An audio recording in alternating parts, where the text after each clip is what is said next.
Welcome, everyone, to Southern Virginia University Softball. Jim Bresnahan, joined by Mike Harmon here at the fields at Southern Virginia University, getting ready to bring you women's softball action today. Doubleheader, Mike, as the Knights get ready to take on the Fighting Squirrels from Mary Baldwin. Yeah, they're right up from the road. That's why we're starting a little bit late. Be able to play underneath the lights tonight if the rain holds off. We got a doubleheader. We've got first game coming up here in just a few seconds, and I guess you could say this is typical early spring weather. Yeah, early spring. Just if we're in Virginia, you just wait 5 minutes and the weather changes. Again, we talked about this last time. We're sitting up here in a little valley, and a lot of wind is always blowing up here. And we're sitting in our little valley. We're in our own little valley. That's right. We have a nice little covered area to sit in. Well, now, today the Knights will be taking on Mary Baldwin. Mary Baldwin comes in. They've played a lot of games. They've already played 16. The Knights have only played 5 games so far. Of course, the Knights lost that doubleheader on Saturday to Penn State Harrisburg, so they come in 0-5 on the season. And Mary Baldwin comes in with 1 win, 15 losses. They have struggled this year, only have the 1 victory, the road victory, splitting a doubleheader at LaGrange. Yeah, we're looking for some improvement now for the Knights. Been able to be outside for 3 or 4 days in a row and had that doubleheader underneath their belt on Saturday. The only thing we'll have to really watch is the wind is blowing at about 20 miles an hour up here, gusting, and that can play havoc with the outfielders. And, of course, again, it's a doubleheader. We've got, as you mentioned, the chance of rain as the evening progresses as we get into maybe potentially game 2. And, of course, we've got the cold temperatures this afternoon, late this afternoon, 5 o'clock start, as well as throughout the evening hours. Yeah, so it's going to be really tough for the ladies out there right now, not only dealing with the wind, but as the temperatures do drop, especially when the sun goes down, keeping the hands warm is going to be really tough. Starting today, this first game for the Knights will be the left-hander, Jamie Pinkston, who pitched actually pretty good, Mike, in game 1, just kind of unraveled at times. And the Knights lost that first game, of course, to Penn State Harrisburg on Saturday, 14-0, and then lost in 5 innings, 11-1. Yeah, she starts off really good right there, starting off with a strike. Jamie's going to have to be a workhorse. Both of the pitchers have to be a workhorse because most of these games they're going to see a lot of pitches. And Pinkston blows it by the hitter in strike 2, so quickly 2 strikes.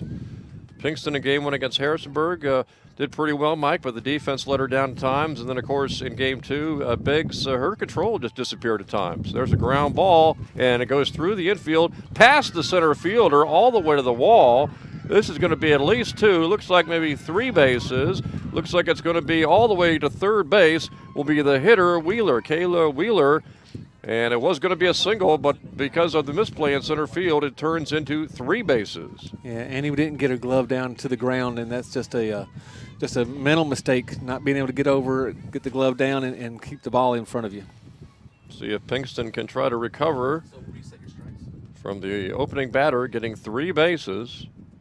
There's a drive out to right field. Helms is there. She gloves it, throws home, and it's going to be a sac fly for Mary Baldwin. Of course, on Saturday, Helms actually from right field threw out a base runner at the plate. She did, and she has a nice arm, but that was a little bit deeper ball right there, and trying to beat the first batter up, who's usually one of your more speedy batters, to home plate, just didn't have the arm strength. And so Mary Baldwin gets a single, then extra bases due to the center field error, and then a sac fly, and they are on the board here first 1-0 as the Squirrels have the lead here. The Fighting Squirrels leading the Knights 1-0 here at the top of the first inning. And that's not the way the Knights really wanted to come out and start this game. They wanted to start off really strong, but now they'll have to get past this little mistake and really get the bats going. Pinkston trying to find her control. Got a couple of high pitches. Fires again. This one's high again. Yeah, Jamie started off really good there, attacking the strike zone. Actually threw 3 strikes. That last one would have been a strike, but the batter was able to put it right back up the middle. Pinkston to the plate. This one is low. Well, the last thing you want after the error in center field, Mike, is to have Mary Baldwin somehow come up with a big inning being 3 or 4 runs. Yeah, or more, and we don't want that at all. And the more the pitchers are out there, the longer they have to stay out there, the more they're going to lose feeling in their fingertips, which is how they control the ball. So it's really important that they go ahead and get get these quick outs. And a good pitch there by Pinkston, really painting the corner to get the strikeout. And now for Mary Baldwin, it'll be the freshman Montana Welcher coming to the plate. 2 gone on a run in for Mary Baldwin here in the top of the first inning. There's a drive out to center field. Biggs will let it drop in front of her. No way she could dash in and make the catch there, so it's a single for Welcher. No, and Annie knew that if she would have laid out for it, that ball could have potentially got by her again. So did the smart thing to keep the ball in front. And now a sophomore comes to the play for Mary Baldwin and Morgan Tolley.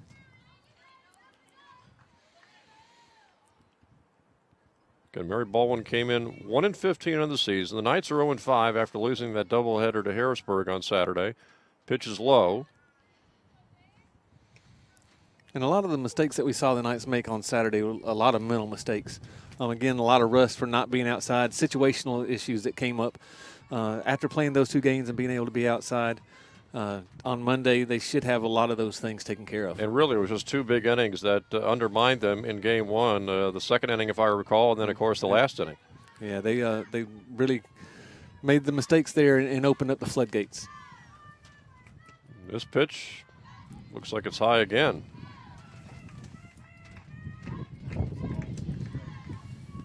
Two gone, but a runner at first. Pinkston does not want to put this runner on and have runner in scoring position. Pitch is grounded right to the shortstop who steps on second, and that'll be it for the top of the first inning for Mary Baldwin. They get a run. We're at the end of half inning of play here from Southern Virginia University with your score. It is Mary Baldwin 1, and the Knights coming up.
Welcome back to the fields at Southern Virginia University. Ready to go here in the bottom of the first inning. The Knights giving up a run to Mary Baldwin in the top of the first, and we'll see what Southern Virginia can do offensively in the bottom of the first inning.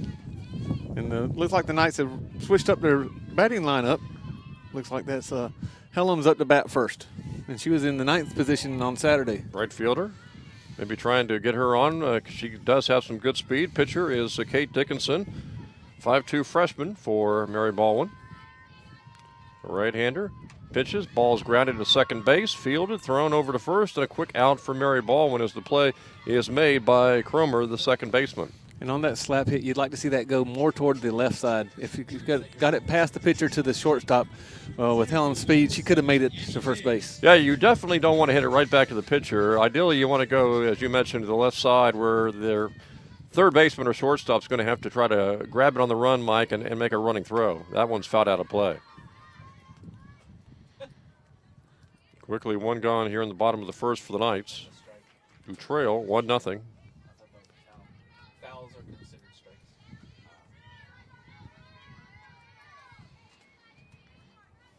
Dickinson, the right-handed pitcher, throws low.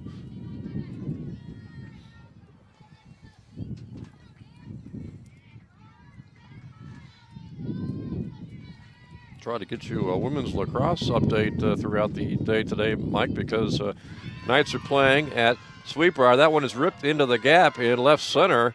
Going to be 2 bases for the Knights, a double for Southern Virginia for Annie Biggs, who was, of course, one of the hitting stars on Saturday and has been so far early this season for the Knights. Yeah, Annie's been able to hit just about everything, and that pitch was right up in her wheelhouse. Dropped Annie down to second, hopefully to get Helms on and then be able to move her over with the way Annie's been hitting. Runner at second, 1 gone. Again, not that many games into the season, Mike, so you can see the coaches trying to figure out maybe the best starting situation, the best batting lineup, and that may change game to game throughout the season. Yeah, I'm sure it will, especially with the Knights being so far behind everybody else. This one's dropped into the infield, caught, though, by the second baseman as Cromer makes the play, gets the put out. Biggs will stay at second. 2 gone now with the runner at second base. And Mackenzie Cox was trying to do the right thing, trying to put the ball to the right-hand side to move Annie over. Unfortunately, just got too much up underneath it and kept it on the infield. Now it's a 5'10 junior, Laney Thompson, coming to the plate. Again, Biggs in scoring position out at second base. Called strike as Dickinson, the freshman pitcher, puts it right by Thompson. 2 gone, runner at second, that's Biggs. Knights trying to get a run here in the bottom of the first. That one is driven to center field, and the center fielder comes in and makes the catch. So the catch made by Mary Baldwin, center fielder, by Patty Pleasance, who makes the catch, and that is it for the Knights here in the bottom of the first. They get a runner to second base, and that's it. At the end of 1 inning, again, your score, Mary Baldwin 1 and Southern Virginia University 0.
Top of the second inning, Mary Baldwin coming to hit for the second time today. It's 1-0. Mary Baldwin on top of Southern Virginia here, Mike, at the end of 1 inning. Well, the good thing about the last inning, even though the Knights didn't score a run, was they were able to put the bat on the ball. No one struck out, and Annie Biggs had really seen the ball well. And Biggs continues to rip. She got a double.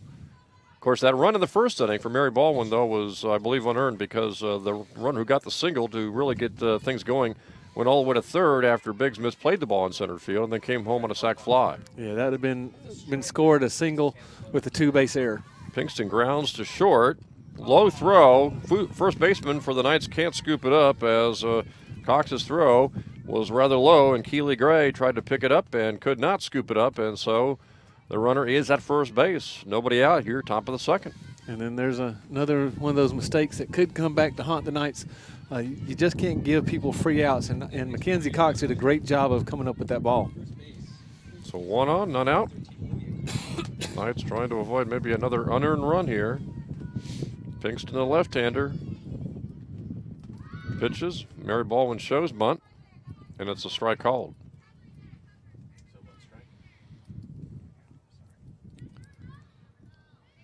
Made a good point, Mike. If you're a pitcher in these kind of weather conditions, the wind blowing, temperatures dropping, you don't want to stay out there that long. Yeah, you don't want to stay out there that long at all.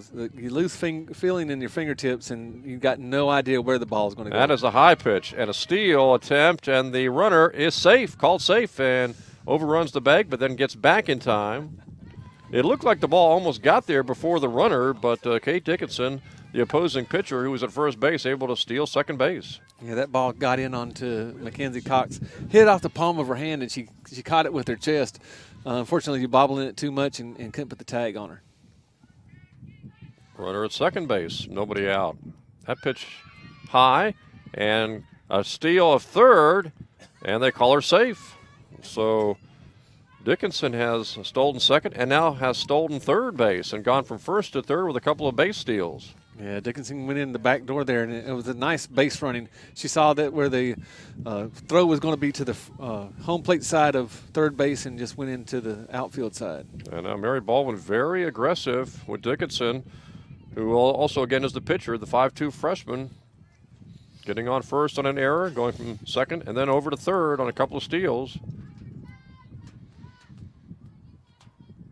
See if Pinkston can focus on the batter and not the base runner at third. That's called a strike. And I think this might be one of the umpires we had last time with this delayed strike signal that really drives pitchers and catchers nuts. Then a few others. There's a base hit up the middle for Mary Baldwin, and the ball is bobbled momentarily by Biggs, the center fielder. Base runner headed for second base and makes it. Double for Olivia Compton. Not sure if they'll give her a single plus the extra base on a bobble in the outfield or not. Yeah, it should be a single with an error charge to probably Biggs there. And that's 3 errors by my count so far here in less than an inning and a half. So the Knights now trail 2-0 here in the top of the second. We'll have to wait and see what the official scorekeeper gives on that play, but 3 errors in 2 innings just isn't going to cut it if you're on the Knights team. Compton is at second base. Nobody out. And the Knights trail here now 2-0 in this game. This one is hit on the ground of the pitcher. Runner goes over to third, and they get the out at first. And moving over to third base, so 1 gone, runner at third. Mary Baldwin try to make it a 3-0 game if they can get the runner home from third base in Compton. And if you're Jamie Pinkston, that ball came back at you so fast, you had plenty of times. You needed to turn and look at the runner between second and third. Look her back, maybe? Look her back or run at her and get the lead runner. Had plenty of time to get the runner going to first. And now Mary Baldwin can do exactly what they did in the first inning, maybe sack fly the runner home from third base. 1 strike on the hitter. 1 gone, runner at third. Pinkston, the left-hander, fires. Strike called. Quickly 2 strikes on the hitter. This would be a huge out, Mike, to strand that runner at third. Of course, again, you need this batter out and then another out to come. And this one's hit on the ground. Cox makes the play, then drops the ball. Run scores, and the base runner is at first base as Patty Pleasance, the outfielder, is able to get first base on probably the 4th error of the game for the Knights. And again, we talked about this at the very beginning. The Knights cannot afford to give extra outs. We saw what happened against Penn State Harrisburg when they did that.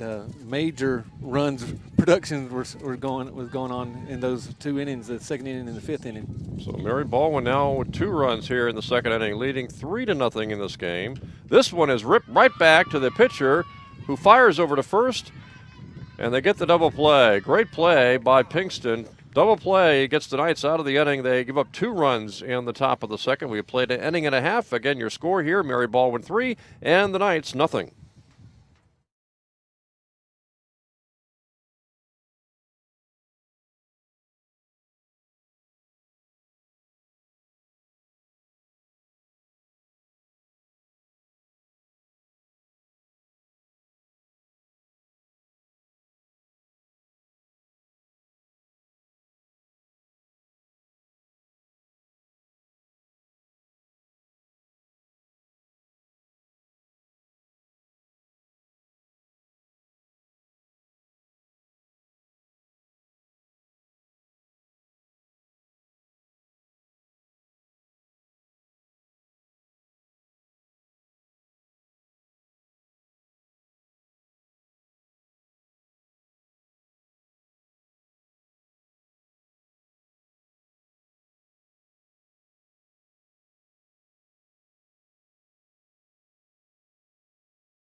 Ready to hit here in the bottom of the second inning.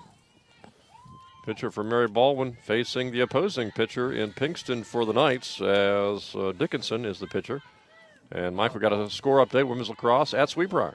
Sweetbriar is leading with about 4 minutes left in the first half, 11-4. This one is popped up left side, and it is going to be a base hit for Pinkston. Drops in apparently just inside the line, so Pinkston gets a single. A good beginning here in the second inning for the Knights. And tough game, obviously, Mike, for the women's lacrosse team today on the road at Sweetbriar. Yeah, they're taking a couple steps forward, and every once in a while they'll take a step back. But as long as they keep progressing, I'm sure Coach Weber will be very happy. And we've got lacrosse action coming up on Friday here from Southern Virginia. Women's lacrosse action. St. Mary is the opponent. Bunt by the Knights. Good bunt. They get the runner at first. And it was a good defensive play by Mary Baldwin to go ahead and get Michaela Brown at first base, but the sacrifice works as Pinkston moves down to second. We've got women's lacrosse against St. Mary's, Mike, Friday at 5 o'clock, and then men's lacrosse Saturday at 1 o'clock. Tough matchup there against Salisbury. Yeah, it's going to be a very tough matchup for the men. Salisbury's starting to hit their stride now, and it's just going to be something that the men are going to have to really buckle down defensively to stop that potent attack that Salisbury Seagulls has. Swung on and missed. Dickinson, the pitcher, has Pinkston, the opposing pitcher, at second for the Knights. One gone, runner at second. Knights trail here 3-0. Bottom of the second inning. Dickinson's pitch is low. Pinkston's going to try for third. Ball skips away from the third baseman. Here comes Pinkston, headed for home, and she will score. And the Knights have their first run today. And Michaela Brown really helped set that up because she did something that the Knights couldn't do on Saturday. She got the sacrifice bunt down. And Pinkston able to go to third and then come home after the ball skipped away from the third baseman. So the Knights have their first run, now trail 3-1 here in the bottom of the second. One out. Dickinson fires, pitch fouled out of play by Keely Gray.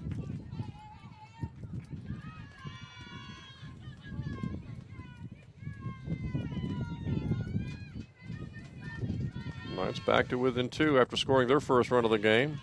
Dickinson took something off that pitch, but it was low. And so far, all the runs have been scored because of errors. So you can see how costly errors can be, especially in the game of softball, where the bases are only 60 feet apart. Dickinson fires and gets the strikeout. Gray caught looking. 2 out here in the bottom of the second now for the Knights. 3-1, Mary Baldwin on top. They scored 1 in the first, 2 in the second. This pitch right down the middle for strike called. Does take a little getting used to when you anticipate it being a strike, but you have to wait for the official signal. It does, and it's very disconcerting for both the pitcher and the catcher because they want that instant feedback of where was it, where do I need to put it. And you also have that fleeting half second, hey, that was a strike, come on. Yeah, so you really have to exercise some mental control and not get so flustered. And that's really important for pitchers, not to let anybody get in their head, whether it's the opposing batter or the umpires. 2 strikes now. 2 outs in the inning, 3-1, Mary Baldwin. Here's Dickinson's 2-strike pitch. Swung on, rolled right back to the pitcher, who fires to first, and that is the 3rd out of the inning. So the Knights go down after scoring 1 run in the bottom of the second. We have played 2. It is Mary Baldwin 3, Southern Virginia 1.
Ready to go, top of the third inning, 3-1, Mary Baldwin leading Southern Virginia. You know, we mentioned, Mike, that Mary Baldwin came in 1-15 of the season. Obviously, the downside of that would be the record, but the upside is they have played 16 games compared to the Knights' 5 games coming into the day. So, obviously, having that much playing action has got to be an advantage somewhat, I would imagine, for the Fighting Squirrels. That's a major advantage, and their conference is so big. They play in the USA South, which goes down into Alabama and Georgia. So they've been able to get down there and play those conference games, which they've been able to rehearse things over and over and over again. Pinkston, the left-hander for the Knights, in her third inning of work. She has, of course, been beset and besieged here in the first couple of innings, Mike, by these errors. And as a pitcher, I have daughters that pitched, and errors can really start to wear on you. But you have to try to remain a good teammate and keep going and try to really bolster your teammates up because they feel bad enough as it is when they make those mistakes. And, of course, that helps extend innings. And as you mentioned, these are not the kind of weather conditions you want to be out there very long if you're a pitcher. If you're a pitcher, you only want to be out there when it's like 75. That was low. Ball 4, walk for Mary Baldwin. Cromer, second baseman, drawing the walk. So the Fighting Squirrels get their first base runner on, nobody gone. We've seen them been very aggressive on the base pass here in the first couple of innings. Pinkston's pitch sails wide. Well, one of the thought processes is if you have a team that has been committing errors like the Knights have, you want to put as much pressure on them to make them play perfect. And being aggressive on the base pass will cause you to have to do a lot of different things. This one is hit into the gap, goes between the right and center fielder. Over to first base goes Cromer. And the base runner goes to second base on the double by Kristen Anderson, the third baseman, the sophomore. So just like that, second and third for Mary Baldwin. Nobody gone here in the top of the third inning. And coming to the plate, Montana Welcher, the freshman for hitting here for Mary Baldwin, with 2 runners now in scoring position here in the top of the third inning. And it looks like the Squirrels have really got Jamie Pinkston timed down. She really needs to start mixing in that changeup. This one's ripped past Cox into left field. 1 run will score. They'll hold the runner at third, make that. And over to first base with a single is Welcher. So it's first and third, nobody out. Now 4-1, Mary Baldwin. And with the first and third situation, look for the runner to go from first to second. She could even go halfway and start to come back. And if the Knights throw through, that could open up things for a play at home plate. The more immediate concern is what you just talked about a few seconds ago, Mike, as they are really hitting Pinkston's pitches here. Showing bunt, going to try a steal of second base. They'll allow that. Welcher goes down. They didn't want to throw down with the runner at third base, so now second and third. 4-1 Mary Baldwin. Runners at second and third here in the top of the third inning. And if they don't get this out right now, this inning could really explode on them. Pinkston's pitch high off the catcher's glove. They will not try it from third base. So still second and third.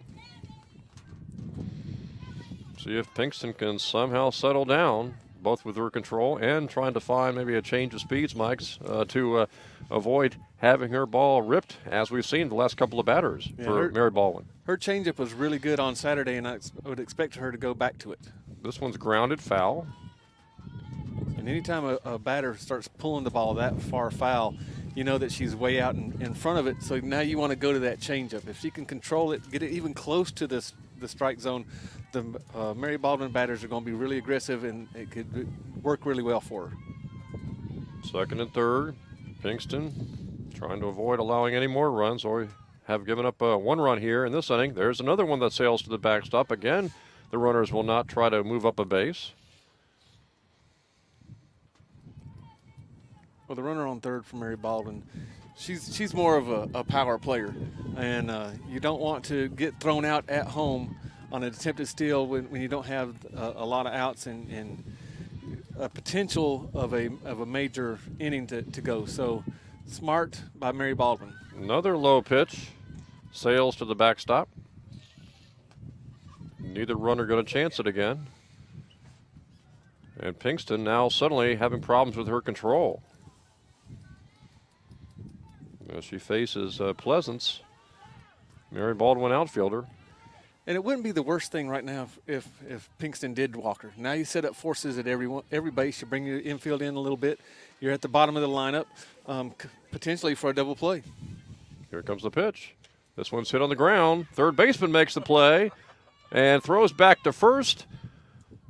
And I believe the base runner is going to be safe. As they looked, the third baseman actually went and tried to tag the runner at third, but she got back safely, and at that point it was too late, Mike, to catch the runner first, and now we've got bases loaded. And again, we talked about not being able to be outside a lot to work through a lot of different situations, and there's only so much as a coach you can do to prepare for games inside, and these are things that unfortunately the Knights have to learn on the fly. Now, I suppose if you're going to do that, if you're going to try to get the runners, that ball's hit on the ground to second base. Tafua's going to try to throw home. And they get her. Wow. I thought she might just concede the run at the plate and either go to second for a double play or certainly go to first, but she took a chance there, Mike, and got away with it going home. Well, again, we talked about the runner at third not being the fastest one on Mary Baldwin's team. She actually hits the ball really well, though, so that's why she's in the lineup to do that, to probably hit the gaps. Maggie did a great job of putting it right on the button. I'm with you. I would have tagged the runner coming right past me to second and then gone over to first for a double play, but the Knights did avoid another run being put up on the board. So still bases loaded. One gone. Still 4-1. Mary Baldwin on top. Pinkston now facing the top of the order here. She fires, and that is a called strike.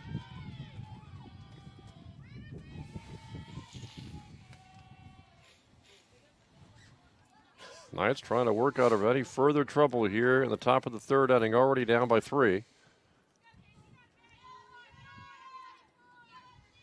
Pinkston's pitch swung on, fouled off. Boy, Mike, a strikeout here would be big. Oh, it'd be huge for the morale of the Knights. Also, Jamie Pinkston would probably give a little sigh of relief also because she's found her control back a little bit. Again, we haven't seen her change speeds very much and throw that changeup. I don't know if Coach Hall, who calls the pitches, if she's trying to save that for the next time around in the batting order, or if Jamie just, when she's warming up, just didn't have control of the changeup. Here comes the pitch. This one is hit left side, and the left fielder can't get it. It's by and all to the wall. 1 run in, 2 run in. Now a third run is being sent home. They'll try to get the runner, and nope, they're going to hold it up at third base. As finally coming around was Dickinson, a 3-run double by Olivia Compton, the junior for Mary Baldwin, makes it 7-1 here in the third inning. And she dumped that one right on the line, going down into left field. And, you know, there's not a lot that you can do about that if you're a fielder unless you're playing on that line. A lot of room to cover for the outfielders of the Knights. So 1 gone, runner at second. And Mary Baldwin has 4 runs in here in the top of the third inning.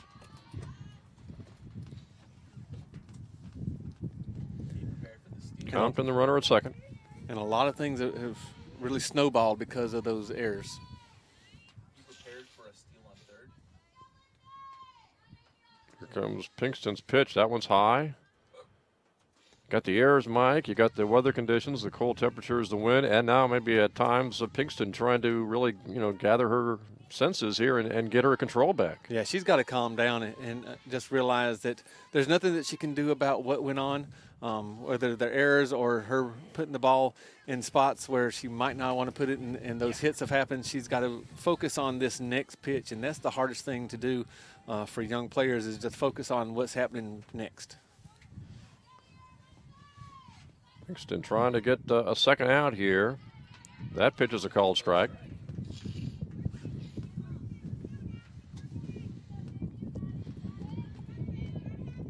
Olivia Compton at second base for Mary Baldwin.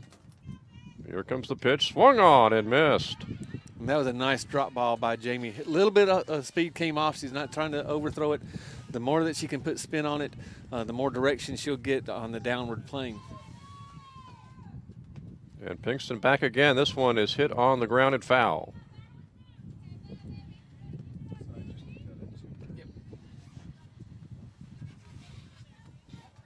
Lindsay Shiflett, a senior for Mary Baldwin, with a couple of strikes on her. Trying to knock home another run, Compton from second base. This one's hit on the ground to Cox, who bobbles the ball and holds on to it. And over to first base is Shiflett. Compton stays at second. First and second, still just one gone. And coming to the plate now is the outfielder, Patty Pleasance. And last year, Mackenzie Cox played second base, had to move over to shortstop now. And we talked about it earlier. She's the all-time saves leader for soccer as a goalie. And she's doing what she was trained to do in soccer, is to keep that ball in front of her.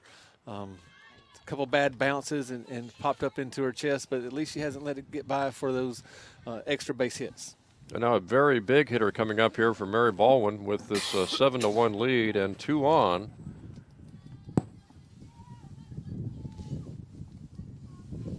Kingston trying to get out of further damage here in the top of the third. High pitch that time.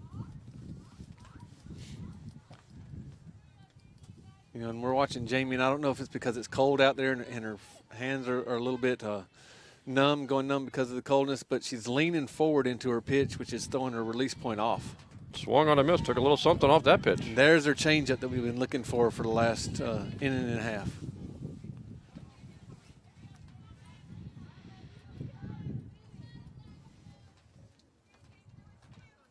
Pinkston trying to get out number 2 here in the top of the third. Low pitch. Last thing she wants to do is walk the bases loaded, obviously. Yeah, but she doesn't want to give in either and leave the ball right over the wide of the plate. So go back to the changeup, Jamie. This one sails over. They throw down to second base. The ball rolls into the outfield. And throw to second base, not enough to get the base runner. Ball rolls away. The runner's going to come home. No one backing up. And another run comes in. And the other runner goes over to third base. And so they give up another run, Mike, trying to get maybe an ill-advised throw down to second base that rolled past into the outfield. And then another roll past the third baseman. And, again, one run is in, and another runner goes all the way over to third base. And right now they're letting one mistake rotate into 3 or 4 mistakes, which is something that a young team will do. They need to just try to buckle down as much as possible now. Tafua makes the catch. Not enough time to get the ball over to third to double up the runner. So now the runner's at third with 2 gone here. And coming to the plate is Kayla Wheeler, the junior from Mary Baldwin. 8-1 lead here in the top of the third for the Fighting Squirrels of Mary Baldwin. They have scored 5 times here in the top of the third inning. Fake bunt. Looks like she got a piece of it. Yep, did. You know, and we even see some of the batters now starting to shake their hands after a foul off. Even though they're composite bats and they're made for something we did not see, anti-sting. obviously, on Saturday. Yeah. When we had temperatures in the 60s. If you hit the ball off the bat just in the wrong angle, your hand's going to sting for the rest of the night. Pinkston's been out there a long time here in this third inning. This ball is popped up. Tafua's got it and puts it away. And so Mary Baldwin scores 4 times, or actually 5 times in the top of the third inning. And now Mary Baldwin has an 8-1 lead as we go to the bottom of the third inning with your score again. Mary Baldwin 8 and Southern Virginia 1.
Knights ready to go here. Bottom of the third inning, but now trailing Mike after giving up 5 runs in the top of the third. Now down here 8-1 in the bottom of the third inning against Mary Baldwin, a team that came in again 1-15 on the season. But as you stated, Jen, they've been able to get a lot of games underneath their belt. We talked about how their conference goes deep into the South, Georgia and Alabama, and been able to go down there and play and get a lot of repetitions. The Knights, unfortunately, that inexperience is showing because we've seen a lot of errors that shouldn't be happening. Kate Dickinson is the pitcher. And she's given up the 1 run, Mike, but she's been able to cruise essentially, not spend a whole lot of time out there in the second inning. And again, Pinkston spent a lot of time on the mound in that top of the third inning. Yeah, Jamie should be over there right now, hopefully with a jacket on, and especially trying to keep those hands warm. Tafua is the hitter right now. Trying to get something started for the Knights here in the bottom of the third inning. That one is hit to the second baseman. Cromer makes the play, quickly throws to first, and gets Tafua. And we saw earlier, if the Knights can get someone on base, Mary Baldwin is not they've been able to make mistakes also. So you never know if the Knights can get someone on base and get something started. So we're back to the top of the lineup. Hopefully Helms can get things going. She was out in the first inning, leading off today, hits it on the ground to third. Third baseman fires over to first, and they make the play. And it was a good play by the third baseman. That was Kristen Anderson. And as you mentioned, they've got her in there for her bat, Mike, but she also made a pretty decent play against a very speedy runner in Helms. Yeah, she has a very lively arm there. She didn't have time to really come up and get a good step to the base. She just flipped it over there and got Helms, who is the speedy runner. 2 gone for the Knights here in the bottom of the third inning. First game of a doubleheader. That pitch is fouled back. You know, baseball obviously is in action this week. They've got a lot of action. Of course, on Saturday they swept a doubleheader, 2 shutouts against St. Mary's. Had a really tough game against York, doubleheader against York yesterday.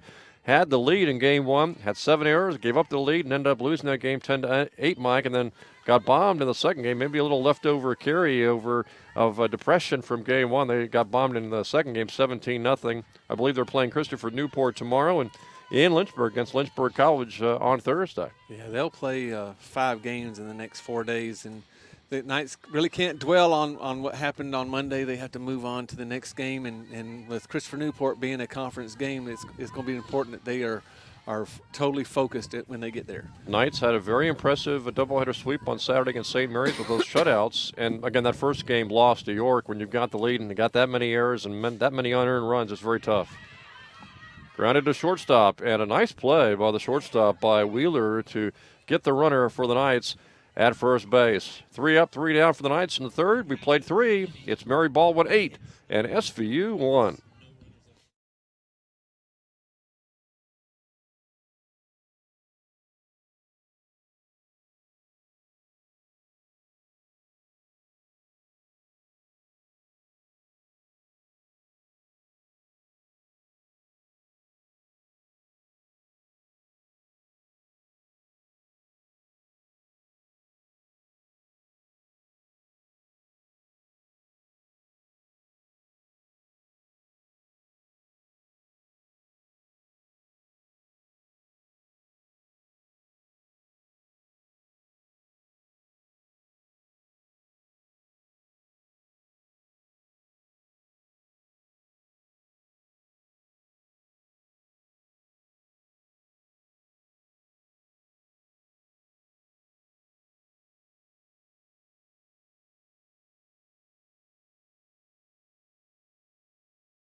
We are ready to go. Top of the fourth inning. Jim Bresnahan joined here by Mike Harmon at the fields at Southern Virginia University. We have played 3 innings. Mary Baldwin on top here 8-1 score. A little deceiving, Mike, because Mary Baldwin got a lot of runs, 5 to be exact, in the top of the third inning.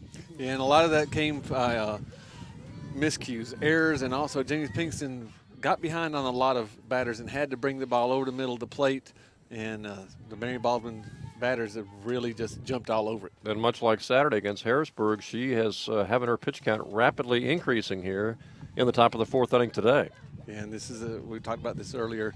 It looks nice outside, the sun's shining, but if you can see in the background, the flag's waving, and the wind is just cutting right now, and so that pitch count going up is not good for her. One, with her arm, but two is her being out there that long. Her hands are going to start to lose some of the feeling, get a little numb, and she's going to lose control of the ball even more. Pinkston trying to find the strike zone here. Fires, gets the called strike.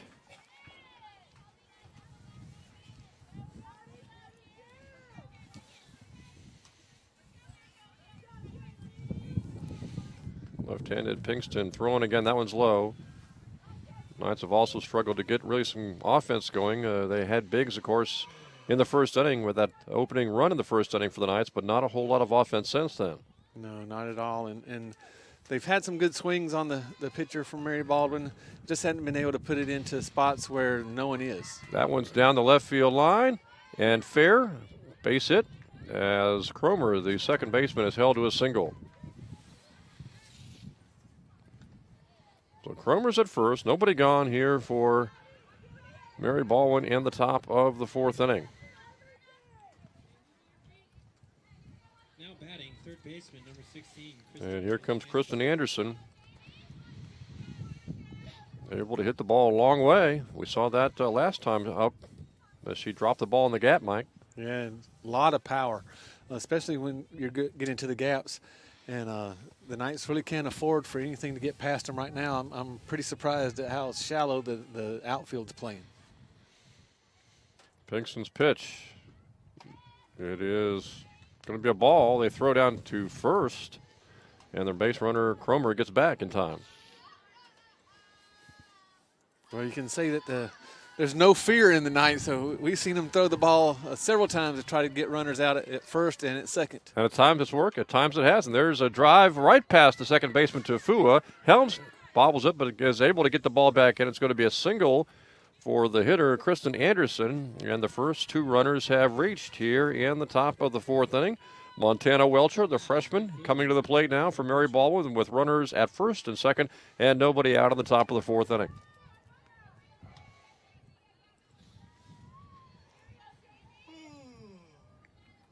Looks like Olivia Compton is warming up. I would imagine, Mike, she might be the second game pitcher for Mary Baldwin today. She could be, or they just don't want to get the pitch count up very high on any of their pitchers because it's cold. If you sit for a while, it's not just your hands that you have to worry about, but the legs. And if the legs start to get cold and you try to go back up there, a lot of bad things could happen. You could ground to the third, going to be probably another error. It rolls past the third baseman, and it's going to be bases loaded, nobody out. That was a play, Mike, that probably was going to have to be to first. It was going to be a tough play for the Knights to make, but instead, probably another error on the Knights, and now bases loaded, nobody out. Yeah, slow roller there going between the legs of the third baseman. Tough play for Michaela Brown, obviously, but and even if she fields that cleanly, it would have been a tough throw to make over at first base to get the base runner, Montana Welcher. Yeah, she'd have to. That's the only play that she would have had is to go to first, but those plays are, again, things that they're going to have to start making. They're just getting to be not enough time for them to make these mistakes over and over. Hit on the ground and past Cox. Biggs is able to make the play in center field to hold everybody to a base, but it's another run home. 9-1 now, Mary Baldwin here in the top of the fourth. And unfortunately with that run, if the Knights don't score in the next 2 innings, the bottom half of the fourth and bottom half of the fifth, and the score stays at least 8 runs up, the run rule is in effect. Well, the biggest concern here, Mike, is, again, bases are loaded, nobody's out. 8 runs down could be a huge inning for Mary Baldwin here in the top of the fourth inning. You know, and Jamie just started that batter with her changeup. We've asked several times why isn't she throwing it more often. I don't know if she thinks that thing's going to get crushed, but something coming in that slow is you take a lot of speed off of it. You can't hit it very far. Ball's fouled at the plate. by the hitter Kate Dickinson, the opposing pitcher. Mary Baldwin has gone through its lineup a couple of times now.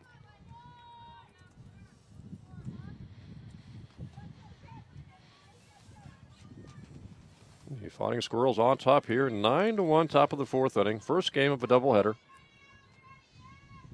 Low pitch there. Women's softball also might coming up next Monday against Maine Presque Island, I believe. Yeah, and Maine Presque Isle is coming down through Virginia on their spring break, looking for teams to play. Obviously, very cold where they're from. Grounded into right field, base hit, past Helms.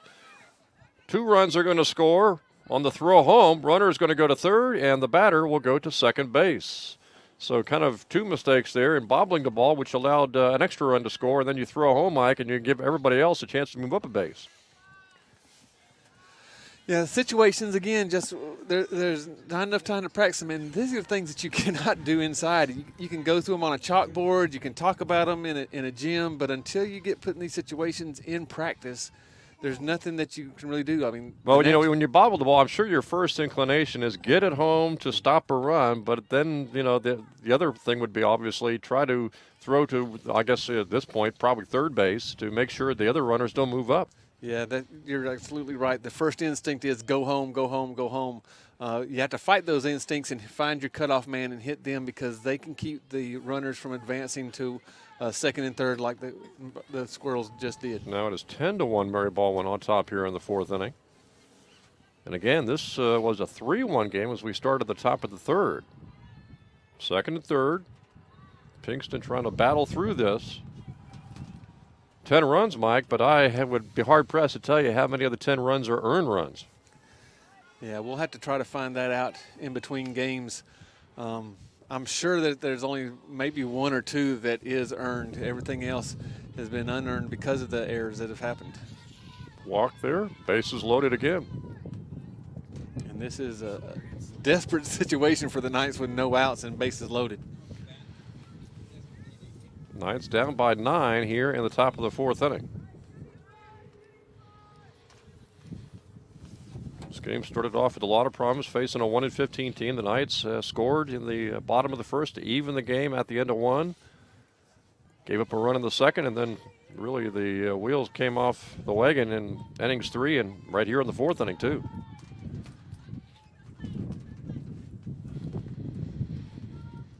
Bases loaded, nobody out. Pinkston's pitch, high. And if you look at the dugout for Mary Baldwin, they're enjoying being on the other side right now, as far as this has been happening to them over and over, and so now they're able to feel what it's like to be on the other side. Slow roller, tough play for the Knights. Cox makes the play and gets the runner at first base. Good play by Mackenzie Cox to get that runner at first base, Mike, and just really cannot pay attention to what everybody else was doing, just making sure she got the out at first. Yeah, you have to get an out. There was a slow roller, as you said, no chance to get anybody at home or third, so made a nice strong throw to first base, sure throw, and get that first out. Second and third, 1 gone. Now 11-1, Mary Baldwin on top here by 10 runs in the top of the fourth. Imagine we'll see Biggs, obviously, for the Knights in Game 2. And she pitched relatively well at times in the game against Penn State Harrisburg, but also had problems with her control and ended up losing that game 11-1 in 5 innings. Yeah, her control left her because of her mechanics. Her mechanics started to break down as far as her explosiveness coming out the mound. Her stride length wasn't always even, and that caused the ball to sail a lot. What we also noticed, in addition to that, is she would fix it and then go right back to the problem. Grounded foul. Coach would come out, kind of explain things. Everything would be magically back to normal, Mike, and then everything would kind of revert after a couple of batters. And it's all about repetition, repetition, repetition. And if you're bound inside because of snow on the outside, there's no way you can get all that extra repetition in. Pinkston trying to work out of any further trouble here. This one's popped up and foul. behind the backstop, and a couple of strikes here to Mary Washington, or to Mary Baldwin's player, the hitter, with runners at second and third, and again, only one gone here in the top of the fourth inning. And I think the Squirrels had inserted a pinch hitter, Jacqueline Lemoy. She's a junior. She fouls this one off. And that's two balls that she's fouled off that's been in the same spot, high, right about letters high. Jamie, again, go back to the changeup or throw a drop ball, change the eye level, and could get a strikeout here. Don't know if she's going to go the rest of the way. And it could just be 5 innings, Mike. But again, Pinkston has thrown a lot of pitches in this game. Another foul. Yeah, and you want to be as conservative with your pitches as possible, especially because of the condensed schedule now that the Knights have to play because of all the postponements and cancellations and things that have gone on. The Capital Conference, they have to get those games in, and there's going to be a couple weeks where they play about 4 or 5 doubleheaders in a row. This one's popped up, and it's going to go out of play. And, of course, the other wild card and all that, and that's really for all spring sports, but especially for baseball and softball, is the possibility of rain once you get into April, let alone March. Well, yeah, that's true, but they're on track now to be finished mid-April like planned, because the CAC conference tournament starts that third week of April, and they don't push that back because the NCAA tournament starts the following week for Division III. In fact, I noticed, and they, as long as they stick with the schedule after they got the strikeout there, Bridgewater comes after the Capital tournament on the 21st of April. Yeah, I think that that was made because of Southern Virginia kind of feeling like they may not make the Capital Athletic Conference tournament. They only take the top 6 teams for that. Again, extend your season out because they can keep on playing if they can find people, or practice up until the College World Series. Right. Pinkston, after getting the strikeout, trying to get one more hitter to get out of the top of the fourth inning with runners at second and third. 11-1 is your score. This one is grounded to Cox, bobbles it momentarily, and that's enough to allow the runner to get home and the other runner to go from the home plate, the hitter, to go down to Wheeler getting to first base. The other runner went from second to third. So runners at the corners, another run in, 12-1. Mary Baldwin now, still 2 gone. And again, runners at first and third now for Mary Baldwin. And with McKenzie having to range as far as she did to her right there, to her left, over toward third base. She was just trying to keep that from going into the outfield. Keep it from going into the outfield. Even if she would have fielded it cleanly, I don't think she would have been able to throw the runner out because she was so deep in the hole. Looks like we'll have another pinch hitter for the Squirrels. I think that's Hannah Borgmenke making her way to the plate. Another freshman. Not very big. They list her as 5 feet. That's one of the smaller softball players that we've seen. And she's got a chance to drive at least 1 run home with the runners at the corners and 2 gone. Pinkston's pitch. Dribbled foul. 12-1. Mary Baldwin on top here by 11 in the top of the fourth inning. Then it was 3-1 as we started the third. And then just a myriad of errors that's caused this explosion for the Squirrels. Borgmenke hesitated on that pitch. Looks like she even thought it was a strike. But being 5 feet tall, I guess, I'm going to guess that was pretty high, at least in the eyes of the umpire. Pinkston back to the plate. Another ball, looks like.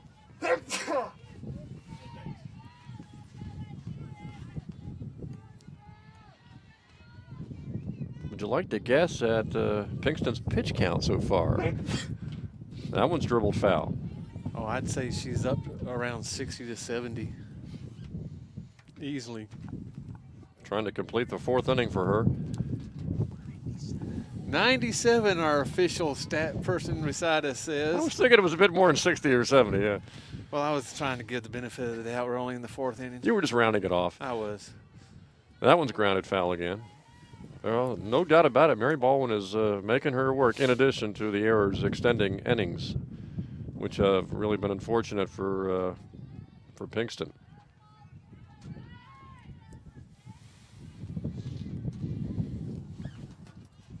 One out away from getting out of the 4th. Change up, high.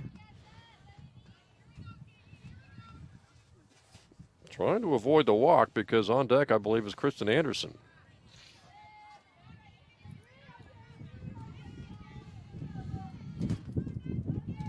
Pinkston's pitch hit to third. Brown's throw got her. Good play by Michaela Brown to get out of the inning. We played 3.5 innings here from Southern Virginia University. Mary Baldwin 13, SVU 1.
Knights coming to hit here in the bottom of the 4th, Mike, and now trailing 13-1.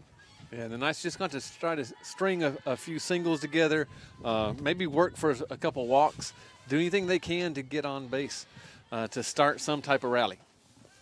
Because right now, if the score doesn't change, this game will be over at the end of 5 innings, as we saw in Game 2 against Penn State Harrisburg on Saturday.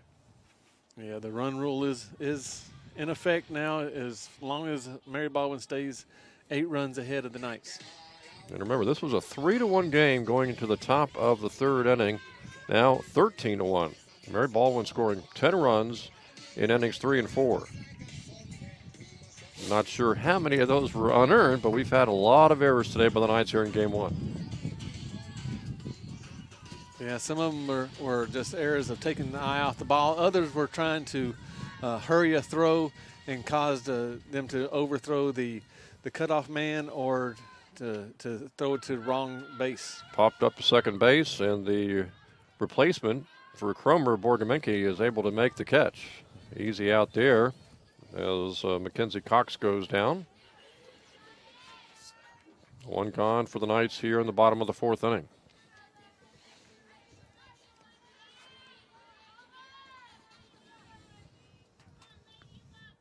Swung on and missed on the first pitch. Lainey Thompson, the catcher up there, facing Dickinson, who gave up a run in the first, Mike, and outside of that, she's pitched pretty solid. She's just gone after the SVU hitters. Yeah, really hasn't slowed down any or done anything different. The Knights really came out with some hot bats, very aggressive, and put the ball in play. Since that first inning, they really hadn't got anything going toward the outfield at all. Dickinson's pitch. Thompson swings and misses. 2 strikes down. Got a doubleheader today, and also a doubleheader next Monday against Maine Presque Island. Yeah, we hope that the weather holds off and we're able to get some sunshine, but some heat to go along with that sunshine. Thompson strikes out. 2 quick outs for the pitcher, Dickinson, the freshman pitcher for Mary Baldwin here. And now she'll face Pinkston, the left-hander. Pitcher against pitcher in the bottom of the 4th inning.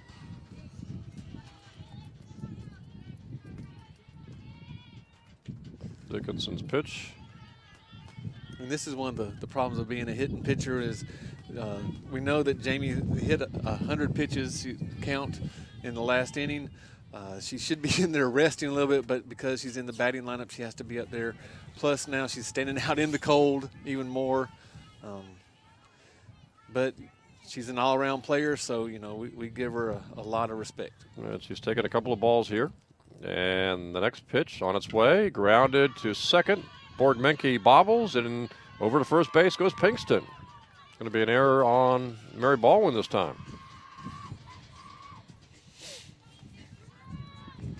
So 2 gone. Pinkston's on first.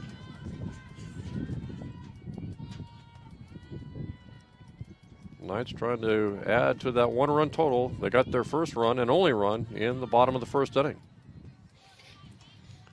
Only got 1 run, of course, on Saturday in 2 games against Harrisburg. And we'll see if the Knights can put any type of pressure on the Squirrels with some controlled aggression. That one's fouled off. And if we have the same pitching deal as we saw Saturday against Mary Baldwin in Game 2, it'll be interesting to see, you know, how Biggs comes out in the second game of this doubleheader, Mike, and if she runs into control problems like we saw on Saturday. Yeah, hopefully she's got that all worked out, and Coach Hall's been able to talk to her about her control and some of the issues that was going on, especially with her mechanics, and she's got that figured out. But only time will tell.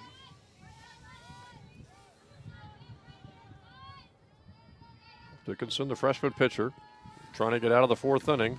That one's fouled off. 2 strikes now on Michaela Brown.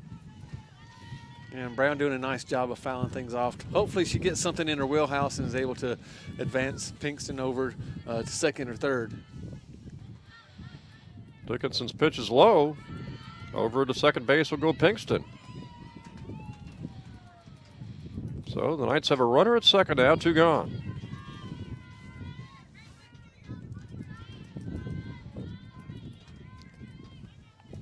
Now Michaela's all she's trying to do is get something off the infield into the outfield, find a little gap. Little singles would be great for the Knights now. Grounded past the shortstop into left field, bobbled by the left field where Pinkston will come in. That'll be run number 2 for the Knights, and Brown brings home Pinkston. Makes it 13-2 here in the bottom of the 4th inning now.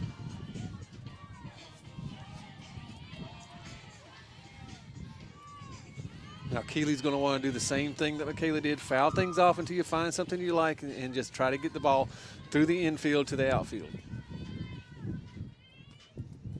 Dickinson's pitch, and they throw down to first base, but back goes Brown to first base. Michaela got a big lead there on that throwback. If she would have took off for second base, she could have made it. I'm not sure if she was looking to steal as much as thinking that ball might get away from the catcher. Another ball.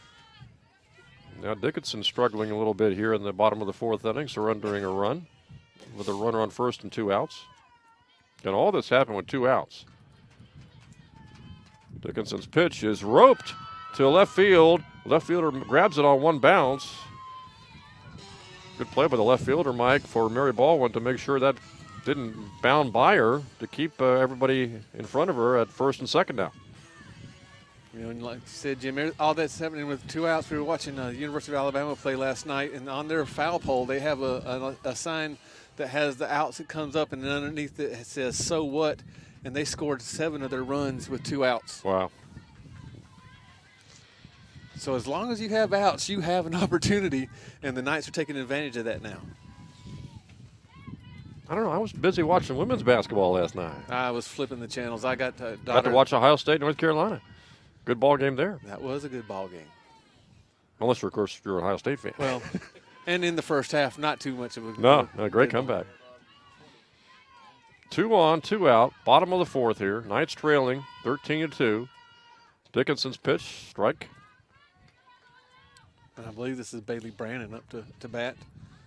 Brandon hasn't been used that much, but able to get into the lineup today and really just looking to get bat on ball. Also looking to bring home a run with a single. That ball's ripped into right field down the line. Fair ball. This might bring home 2. Well, they're going to stop the runner at third base. I thought they were going to send that other runner home, Mike, but instead it's second and third. I think that's what Coach Hall is saying, too. Why didn't you go? Why didn't you go? Keely Gray stopped at third. That ball went right down the right field line into the corner. And I thought with 2 outs for sure they would send and bring home 2 runs on that hit. Yeah, Keeley should have kept on going as the ball wasn't even being looked at to go into home plate. They were trying to get it to second to keep the runner from going to second. Didn't have that fortune, and with 2 down now, runners at second and third. So a big hit by Brennan brings home a run. 13-3 now the score. Swung on and missed, and suddenly the pitcher for Mary Baldwin running into a little problem here with 2 gone. All this happening in the bottom of the 4th with 2 out and nobody on. And now the Knights have 2 on, 2 out, and a couple of runs home. Yeah, she has the great luxury of knowing that she's up by 10, so she didn't have to be really nibbling at the plate. And now the Knights are starting to find that. That ball is launched into the outfield, and it is caught by the center fielder. So the Knights strand 2 runners, but scored 2 runs. We have played 4. Your score, Mary Baldwin 13, SVU 3.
Ready to go. Top of the 5th inning. We have played 4. It is 13-3. Mary Baldwin on top. Knights scoring 2 runs in the bottom of the 4th after 2 were out.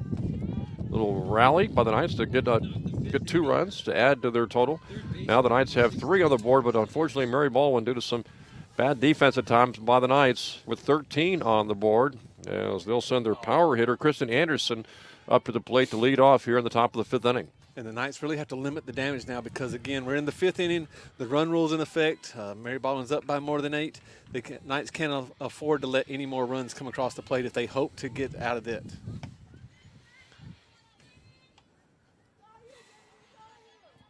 Pinkston still in there pitching. That's going to be the formula all year long. You're going to see Pinkston pitch a full game, and then hopefully Biggs come in and pitch a full game too. That's a called strike. And Jamie's had some good results with the off-speed stuff, especially that changeup. Pinkston's pitch is hit high into the outfield. Biggs is over and makes the grab. So they retire Anderson, and that has not been an easy task today. Not at all. She's been able to drive some runs in and also find some gaps and score runs for the Squirrels. So getting her down is very important. Now here's Montana Welcher for the Fighting Squirrels, who have 1 out now at the top of the 5th inning. Pinkston's pitch hit on the ground to Cox. Fields cleanly, fires, and gets her. 2 quick outs. Yeah, now Kate Dickinson, the opposing pitcher, moves into the on-deck circle, and coming up to hit here for Mary Baldwin with 2 gone will be Morgan Tully, the sophomore.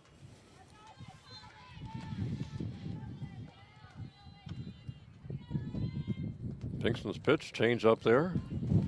A little high, though. And even though that didn't go in for a strike, that sets her harder stuff up to look even that much faster. Kingston trying to get a 1-2-3 inning here in the top of the 5th. Another high pitch. 2-0 now to Tolley.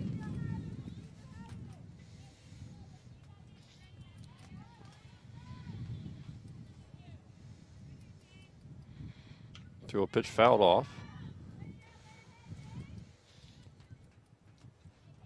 Well, if they can get out of this inning, Mike, the Knights will have the bottom of the 5th to score at least 3 runs.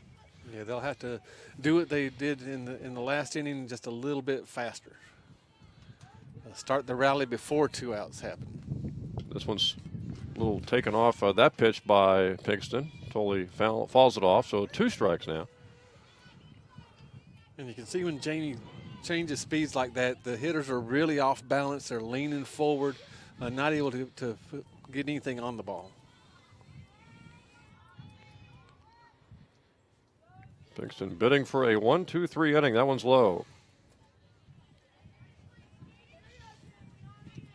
And that'll be the first 1-2-3 inning for a while. Has to go back to probably the first game of the Penn State Harrisburg.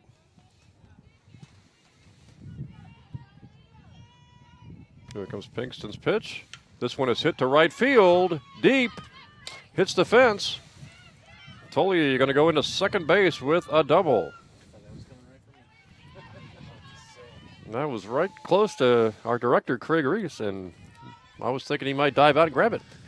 Yeah, good restraint by Craig not to reach out there and touch the ball as they could have called Fan a home run. interference, that's right. A good opposite field power also shown by Tolley there. That was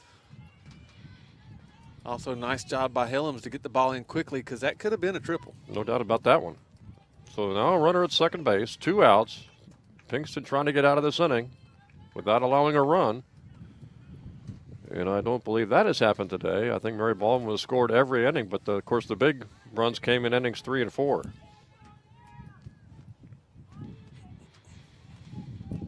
Pinkston trying to get her first scoreless inning today. That ball's fouled off.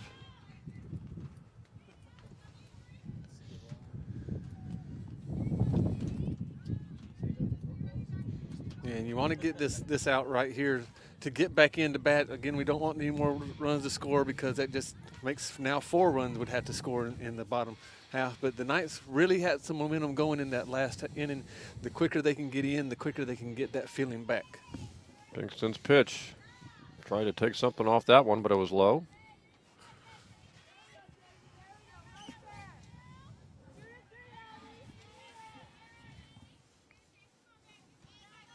Mary Baldwin 13-3 here in the top of the 5th. And check swing. Almost looked like she went, Mike, but the umpire says no. I don't even think she would have had to go on that one. That looked like a strike to me.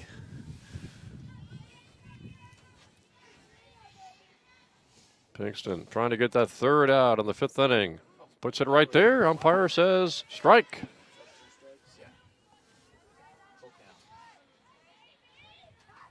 And I know we're a long way away from the plate, but that looked like a little bit of the same position.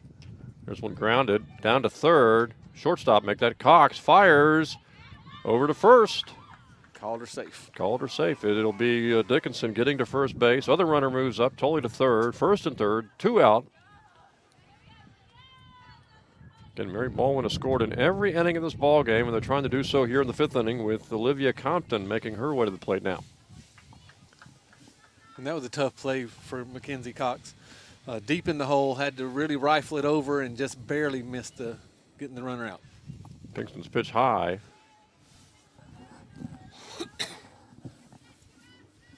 Can imagine pitch count doesn't matter too much to her right now, but it has been a very high pitch count day for Pinkston. Yeah, I think she's up to 118 now.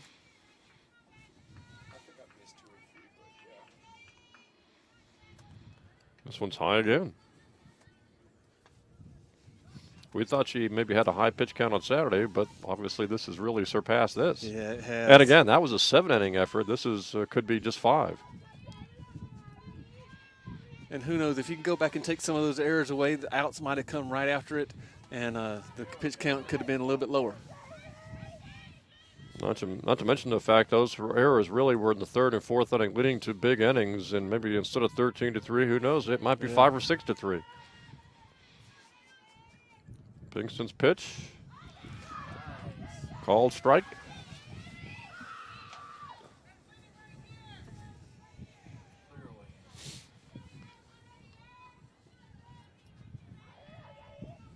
Knights trying to get out of this fifth inning and come up for the bottom of the fifth. Helms makes the grab in right field. Nice catch by Helms to go over into right center to grab that ball, and we have played 4.5 innings. Going to the bottom of the fifth inning with your score, Mary Baldwin 13, the Knights 3.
So, Mike, a new pitcher for Mary Baldwin here in the bottom of the fifth inning. It looks like it's going to be number 13, Olivia Compton, taking over for Kate Dickinson. Yeah, get her, Olivia, and get her some work done. Also, if the Knights are going to start a comeback, great place to start with at the top of the lineup. And Helms will be the hitter. 0 for 2 today. Left-handed hitter, trying to get something started here in the bottom of the fifth. And if the Knights don't score at least 3 runs, this game will be over. And then I was watching Compton warm up over here on the side, and looks like she really tries to feature a screwball. Pitch is grounded to the shortstop, high hop, and the play is made by the shortstop for Mary Baldwin in Wheeler, firing over and getting Helms, who goes over 3 today. 1 gone, bottom of the fifth inning. Knights down to their potential final 2 outs of the game here in game 1. Game 1 of a doubleheader. The Knights did all their damage last inning with 2 outs. So again, as long as they have outs, there's always hope. Low pitch, but a strike. Swinging strike. Compton's pitch fouled down the left field line and fouled. So it's 0-2 now to the hitter. As Biggs had a big hit in the first inning as the Knights were able to score in the first inning, Mike. And again, as we've talked about, she is really have been their best hitter here in the first 6 games of the season. Yeah, and earlier on in the year, she was their leadoff batter. Now we see her drop down to number 2, and hopefully that to get some RBI opportunities.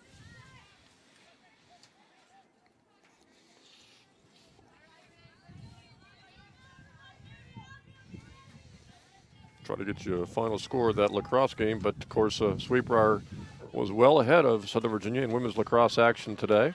Yeah, I looked that up just a few minutes ago. Jim was going to give it to you. The Sweetbriar Vixens went ahead and beat the Knights today 16-4. Be interesting to see, Mike, what the baseball team is able to do next couple of days, playing Wednesday at Christopher Newport and Thursday at the City Stadium in Lynchburg against Lynchburg College. Well, we know Christopher Newport is always one of the best Division III schools as far as baseball goes. They've always made it to the regionals, but getting past the regionals has been really tough for them as they start playing those Midwest teams that just seem to be loaded with baseball talent. Here comes the pitch by Compton. Grounded foul. I think he's saying it got her in the box, fouled it off her foot, and on a day like today, that cannot feel good. One gone. Compton's pitch low.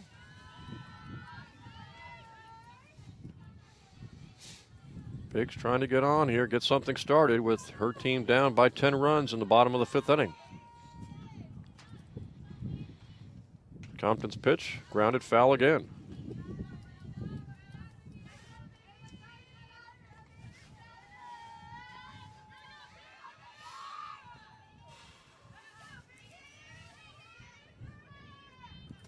Next pitch is fouled back behind home plate. Catcher cannot make the play from Mary Baldwin. Tough play to make, too. That's a very tough play because with the backspin on the ball, it just keeps on fading from you. And she really had to run her long way to try to get that.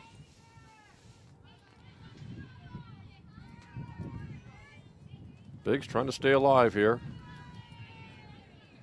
Compton trying to nail down out number 2 of the inning. Fires a pitch right past Biggs for the strikeout. And it looks like that was that screwball that she's really been trying to feature.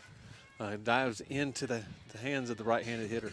Interesting to see who Mary Baldwin pitches in game number 2, Mike. Yeah, this could be I saw they've been warming up several people over on the side, but this might be a way for Compton to stay warmed up and go into the next game. We haven't been able to see Mary Baldwin. This might be their closer, and a lot of pitching staffs are going that way. Softball, trying to set up things like the baseball teams do now. Remember your starting pitcher, perhaps, ideally, depending on how many pitchers you got, goes 4 or 5, grounded to third, and they get the runner at first, and the game is over as they're able to get Mackenzie Cox before she's able to get to first base. And this one is all over, Mike, in game 1, as Mary Baldwin, due to the rules, able to pull away with a 5-inning victory here, 13-3 over Southern Virginia in game number 1 today. Yeah, the Knights going to have to go out and regroup now. Try to put this one behind them. They did great in the first 2 innings. They're going to have to put some more things together and hopefully keep away from those errors that caused that big 3rd and 4th inning runs for the Fighting Squirrels. Because as we talked about, it kind of unraveled in the 3rd and the 4th inning for the Knights. They only gave up a few runs in the first couple of innings, scored themselves in the bottom of the 1st, but then the errors really compounded things in innings 3 and 4, and it just really got out of control then. Yeah, young team, they're trying to learn a lot. But being young, they're able to bounce back from things, not really take themselves serious. So we'll see what happens in the next game. So Mary Baldwin wins the first game today, a shortened 5-inning affair, 13-3 over Southern Virginia. Again, it's a doubleheader today, so stay tuned. We'll have your second game coming up in about 20-25 minutes, so stay with us. Final score in game 1 again, Mary Baldwin 13 and Southern Virginia 3.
Welcome back to Southern Virginia University. Jim Bresnahan, Mike Harmon here at SVU, getting ready to bring you second game of this doubleheader with Mary Baldwin. In the first game, Mary Baldwin cruising Mike to the easy victory, and now Biggs will be pitching game 2 here for the Knights, trying to get the split. Yeah, it's, the weather is starting to deteriorate pretty fast too, Jim. It's going to be imperative that Biggs gets up in and out very quickly. Of course, in that first game, the Knights losing in 5 innings in a shortened down affair, as Mary Baldwin was able to cruise with a lot of runs in the third and the fourth inning of game 1, Mike. And again, just the defense letting down Pinkston, the starting pitcher in game 1 for the Knights, who gave up a lot of unearned runs in that first game. Yeah, those errors really were the undoing of the Knights. Big innings, like you said, the third and fourth inning, a lot of runs were scored. The Knights started off very promising in that first inning by tying the score up 1-1. Did really well in the second, but the wheels fell off. Again, Biggs is the game 2 pitcher, and in game 2 of the doubleheader against Harrisburg Saturday, she ran into control problems, and we'll see if she has that problem here tonight against Mary Baldwin. Well, it wasn't anything that couldn't be fixed either. Coach Hall would go out and talk to her about her mechanics, and we noticed that she wasn't really exploding off the mound with any real length. She was short on her delivery, and that was causing the release problems. And we'll see who Mary Baldwin throws in game 2 here. This game coming up. I saw Janie Brothers, a junior pitcher, warming up, and of course Compton, who pitched the 5th inning of game 1, also was warming up. So either way, obviously Mary Baldwin's got the choice of going with either pitcher, or perhaps maybe running both pitchers out there here in game 2. Yeah, they have that luxury now, because not a lot of pitches on the starting pitcher's arm. Was able to come in with Compton and finish it off really quickly. So we're going to see really who's going to be in the pitching circle is anybody's guess. A couple of changes in the defensive lineup for the Knights. We got Pinkston at first base. Mackenzie Cox moves from shortstop to second. Maggie Tafua moves from second to shortstop. And Keely Gray is out in center field. And Kayla Wheeler is the opening hitter for Mary Baldwin here in game number 2, just underway. Mary Baldwin winning the first game 13-3 in 5 innings. Biggs' second pitch inside. Quickly 2-0 on the junior Wheeler. And this isn't the way Annie wanted to start it. You always like to start out with that first strike, so you're always working from ahead. Another ball, low inside, 3-0. And as much as we talked about Pinkston wanting to get in and out of the cold weather, the temperature has probably dropped about 10 degrees. At least it feels like it. And it'll be really good for Annie to be able to get out of this quickly. It's going to be a 4-pitch walk to Wheeler. And so Wheeler, the opening hitter in game 2, with 4 pitches on base on a walk. And we'll see if Mary Baldwin goes to the bunt or maybe tries for a big inning.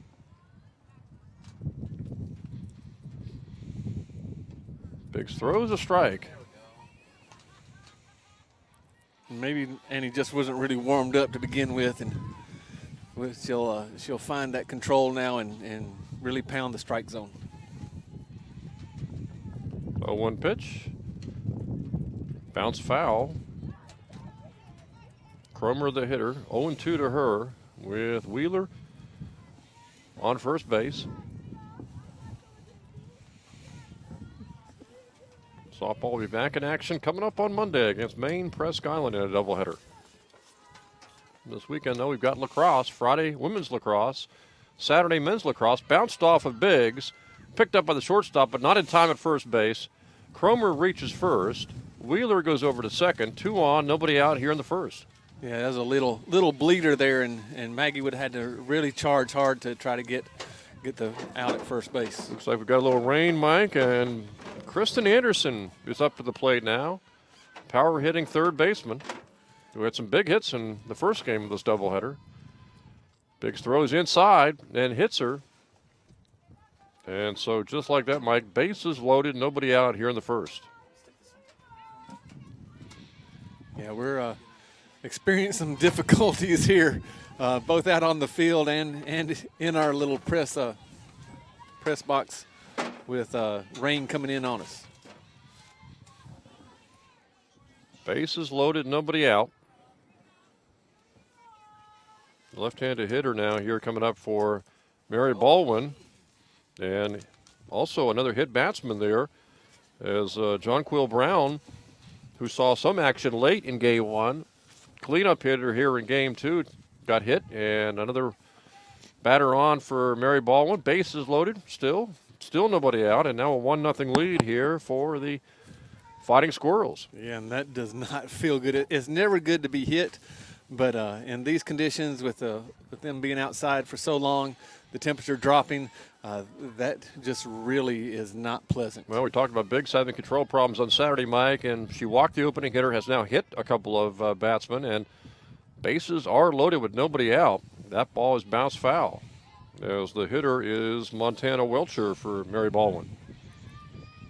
You know, and Annie's got to at least get this ball in the strike zone to give her defense a chance to help her out. Oh, one pitch. Ripped! And it goes into left field for a base hit. 1 run will score. Everybody else will hold up. 2-0 Mary Baldwin on top here in the first inning.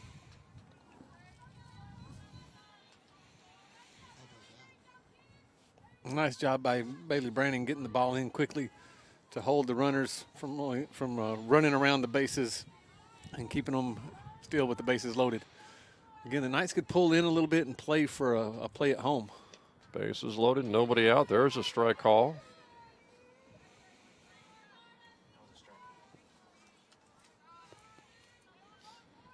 Biggs trying to record her first out of this second game. There's a ground ball, hit foul. Quickly 2 strikes.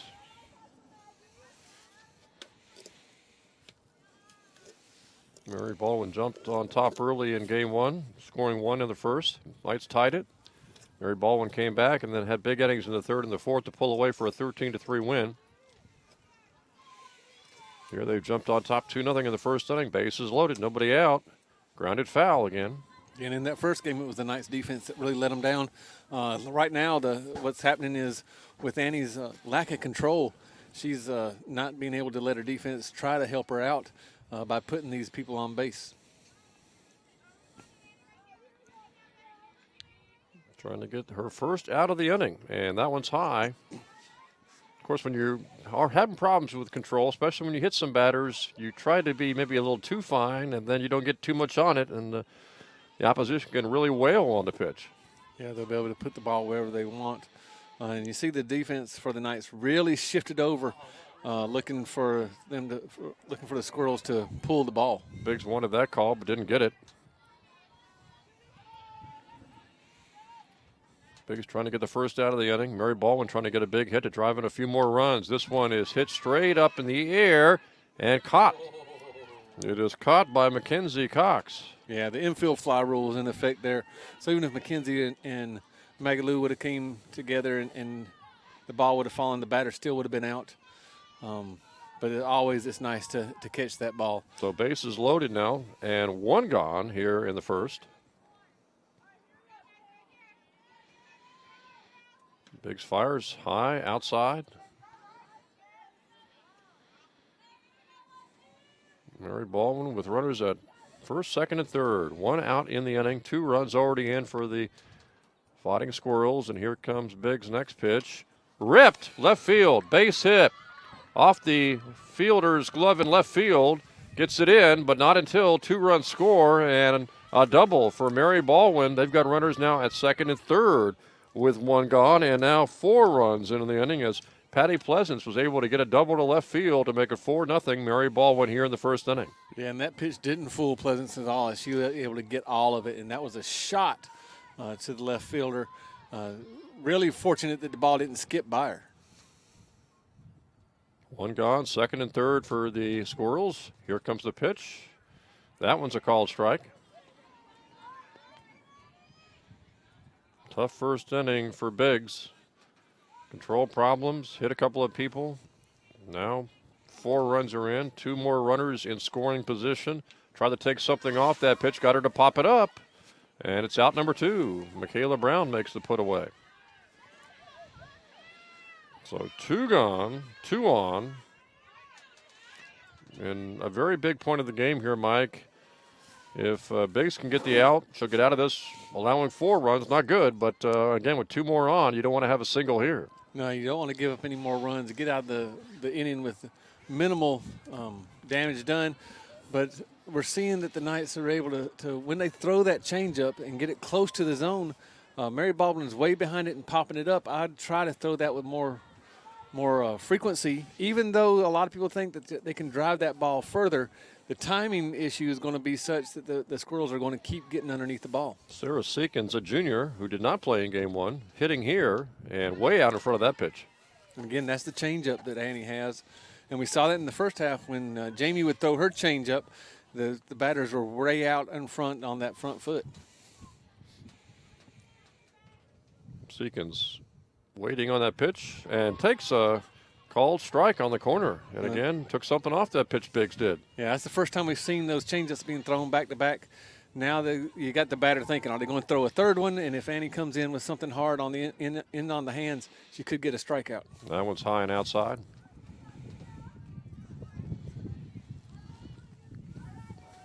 Kayla Wheeler on deck.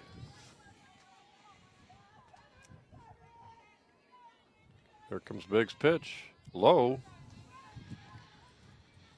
Yeah, she kind of telegraphed that changeup. Didn't really extend on her front foot, explode off the mound, and that's why the ball was really low and short. Here comes the pitch by Biggs, and this one is hit over the right fielder's head. Going to go all the way to the wall. 2 runs are going to score. Seekins going to go in to second base for a double. She'll stop there, 6-0. Mary Baldwin, as Helms was able to get the ball back in, but not until Seekins got a double and drove in 2 runs. And Seekins really stayed on that ball, stayed inside the ball, drove it the opposite way, hit it back where it came from. The ball was on the outside part of the plate, drove it to the opposite field with power. And now here is Wheeler. Again, a runner in scoring position. Seekins, the runner at second base after her double. 6 runs in here for Mary Baldwin in the first inning. Biggs' pitch is high. Tough first inning for Biggs. Control problems early, and last few batters have really ripped the ball on her.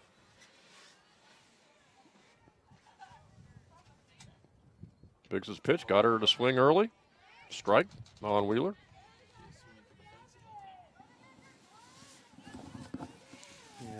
The changeup has really been an effective weapon for the Knights. They need to rely on a little bit more. Biggs is to the plate. Another change up and got her way out in front of that pitch. Runner on second goes down to third on the ball getting away from the catcher. So Seekins is at third. Runners on third now. And Lainey Thompson really needs to do a better job of sliding her body over instead of trying to stab at it with her glove. That was a changeup that she should have been able to get her body over in front of the ball to keep it in front of her. And this one is hit out to the outfield, into the gap, and it goes between the left and center fielder. Another run home. It'll be held to a single as Wheeler drives home another run with a single. 7-0 Mary Baldwin here in the first inning. And unfortunately, Annie's not fooling anybody with her pitches right now. She's getting 2 strikes on them and then just leaving the ball a little bit too fat over the part of the plate, not making them chase. Unlike game 1, when the Fighting Squirrels were able to get only 1 run in the first inning and 1 run in the second inning, here they've gotten 7 runs in the first. 2 out. Wheeler is on at first. There's a ball drilled into the gap. That one's going to go all the way to the wall. Helms picks it up. Wheeler charges around third and will hold there with a nice relay from Helms into the shortstop to hold the runner at third and also hold Cromer, the hitter, at second with a double. And right now Coach Hall's in a real hard place. But, she has Jamie Pinkston, who had over 120 pitches in the first game. Annie's not fooling anybody with her pitches right now and is really getting hit hard. They it's a tough sometimes choice. They call this taking one for the team. Yeah. Biggs' pitch is popped up and playable, and it drops. A little indecision there between Michaela Brown and Tafua, the third baseman and the shortstop, and no one was able to grab that foul ball, or actually a single. They call it a single as the ball drops in fair territory. Neither of the other runners advanced. So we got bases loaded now.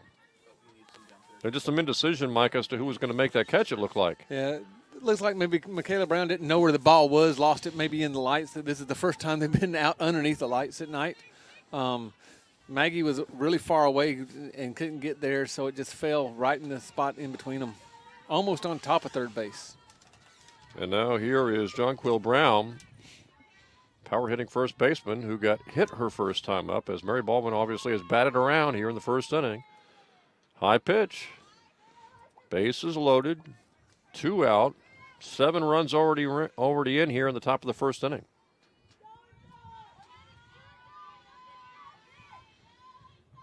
Biggs' pitch. This one's popped up into the outfield.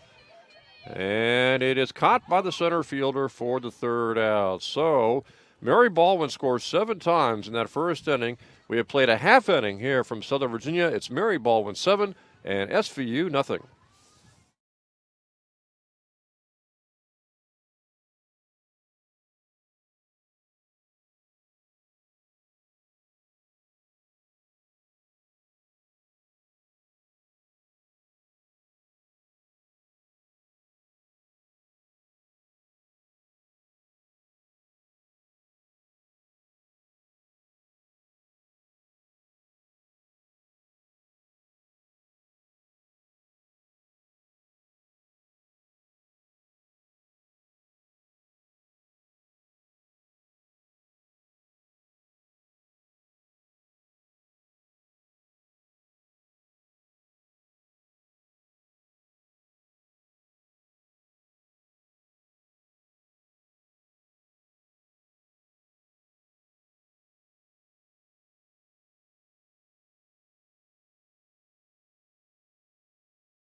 Jim Bresney and Mike Harmon back here in Buena Vista at Southern Virginia University. Played a half inning, and it was a rough first half inning for Southern Virginia as they give up 7 runs to Mary Baldwin. And now the Knights come to the plate for the first time in the bottom of the first inning, Mike, trying to get their own runs on the board against the Mary Baldwin pitcher. And that'll be, looks like Olivia Compton, who pitched the 5th inning of Game 1.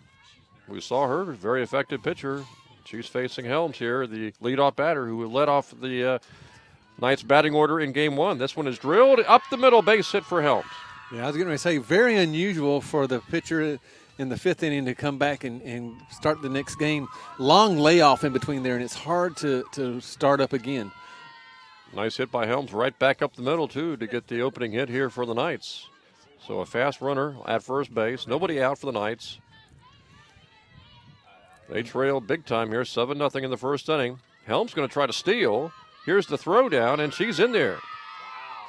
Oh, looks like the shortstop for Mary Baldwin took a bad spill there on the ground. That's Kayla Wheeler. Looks like she's going to get up and stay in the game.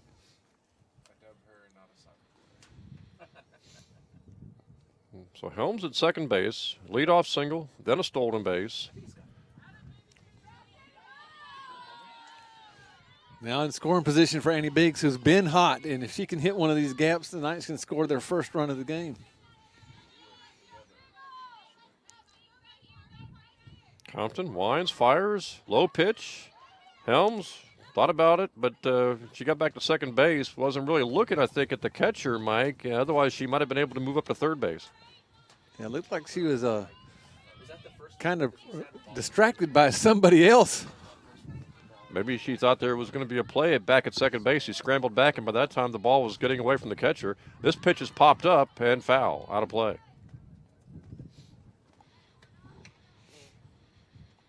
So what's your take on Helms at the top of the order? Certainly has the speed, and if she can really get a good on-base percentage going, could be really a table setter for the Knights in future games. And I think that's what Coach Hall's thinking about is getting her up there so Grounded out to third. so Annie could try to get her, either move her over or score. Helms is able to stretch a single into a double with her legs by stealing second base. Now that's up to the 3, 4, and 5 hitter to really move her around. And if you're going to do that, if you want to move her over, even in a 7-run game, Mike, you got to go to the right side. That time Biggs went to the left side of third base.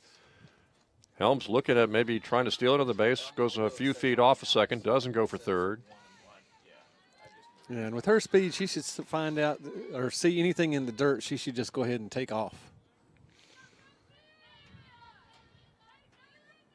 Compton, the pitcher, ripped, foul.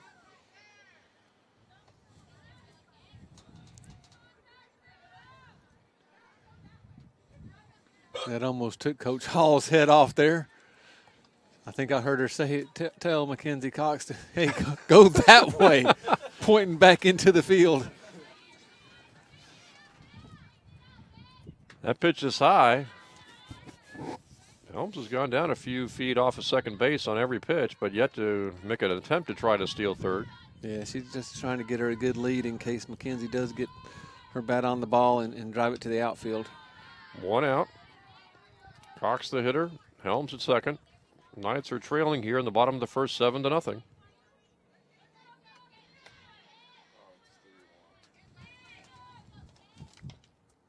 Janie Brothers warming up for Mary Baldwin. You wonder if Compton maybe only might pitch 2 or 3 innings. Yeah, you never know. Or she might just be cold, sitting over on the bench and grab a catcher and say, hey, let's go get some blood moving because it's freezing out here. That pitch is fouled off. 2 strikes on Cox, and Helms at second. Mentioned that women's lacrosse lost on the road today at Sweetbriar. They'll be back in action Friday at 5 o'clock taking on St. Mary's. We will have that for you. There's a strike 3 on the inside corner as Cox takes strike 3, 2 gone. Helms still at second. We'll also have men's lacrosse coming up Saturday, 1 o'clock as they take on Salisbury. So tough matchup for the women Friday against St. Mary's, Mike, and Saturday, even tougher matchup for the men against Salisbury. Yeah, there are no pushovers in the CAC conference, and when you got 2 or 3 teams ranked in the top 20, it's just a battle every weekend. Men's baseball also in action tomorrow at Christopher Newport. Then Thursday, Lynchburg College at City Stadium in Lynchburg. That ball drilled to left field. Helms rounds third. She will come home. The cutoff and into second base with an extra base after the run-scoring signal is Thompson. So Lainey Thompson with a single to get home Helms for the first run of the game for the Knights, and then she moves up a base on the throw home, and the Knights now trail 7-1. And that's nice to see the Knights actually manufacture some runs. Now they just got to do it on a more consistent basis. Pinkston, the left-handed hitter now, the first game pitcher for the Knights, standing in, trying to get Thompson home. Compton's pitch.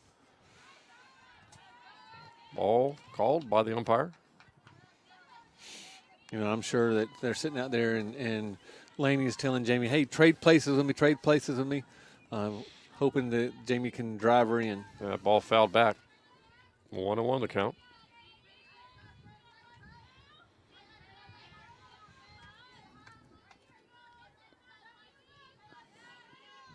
Going forward, it's going to be tough for the Knights. Obviously, as you mentioned, Mike, with the Capital teams in softball, but just trying to really develop these 2 pitchers in Biggs and Pinkston. Well, it's baptism by fire. You know, you don't come into college softball or baseball or lacrosse and hope that you play all the weak teams so you can have a really good record. You come in wanting to play the best teams possible, and in the Capital Conference, you have some of the best teams in the nation. Pinkston missed that one. Thompson's at second. 2 are out. Compton's pitch popped up to the infield and caught by Cromer at second base, and that'll do it for the Knights in the first. They score a run. Your score now, Mary Baldwin 7 and Southern Virginia University 1.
7-1 your score. Mary Baldwin over Southern Virginia after 1 inning here from the fields at SVU. And Mike, we got a pitching change. Pinkston is back in there pitching for the Knights. She pitched game 1, pitched 5 innings in game 1. A lot of pitch counts, a lot of pitches thrown by her in game 1. And after 1 inning by Biggs in giving up 7 runs and having control problems and hitting a couple of batters, Pinkston back out there to start as the starting pitcher here in the second inning for the Knights here in game 2. Yeah, sometimes you just don't have it, and so Coach Hall realized that. Probably asked Jamie, "Can you give us some more innings?" And Jamie, being the trooper she is, probably I'm sure said, "Yeah, Coach, put me in." So what do you anticipate? Is Pinkston going to go the rest of the game, or are they just going to go back and forth between Pinkston and Biggs?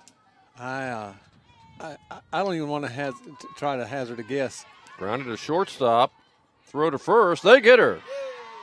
Good play by Tafua, who bobbled momentarily, but was able to recover and throw out Welcher at first base. Well, if Jamie can throw one pitch and get one out, so each pitch gets an out, she could make it for the rest of the game. Here is Compton, Mary Baldwin's pitcher here in game 2. Stepping up against Pinkston. This one is launched, and it will leave the ballpark. Home run for Compton of Mary Baldwin to make it 8-1. And that's one of the problems of putting Jamie back in. She didn't really have time to warm up properly. She's probably a little bit tired from that first game, so that's expected to see hard hit balls. And Compton really ripped that one to left center. So now it is 8-1 Mary Baldwin here in the second inning.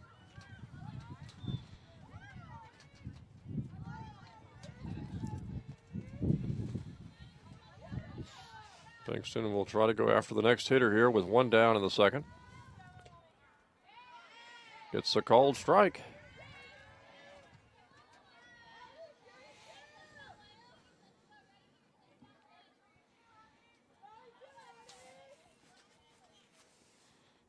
Pinkston fires again. That ball bounced to shortstop. Tafua picks it up, fires, and safe.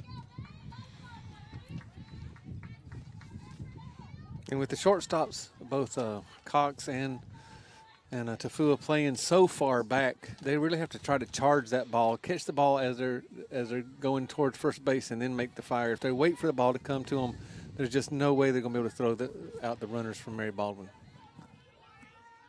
Patty Pleasance on there at first base.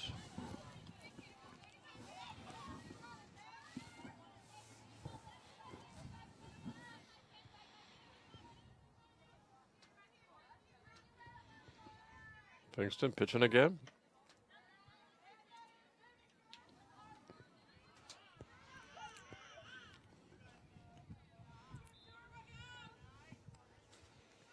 Knights got a run in the first to make it 7-1. Home run here in the second, though, from Mary Baldwin has made it 8-1. 7-run margin again.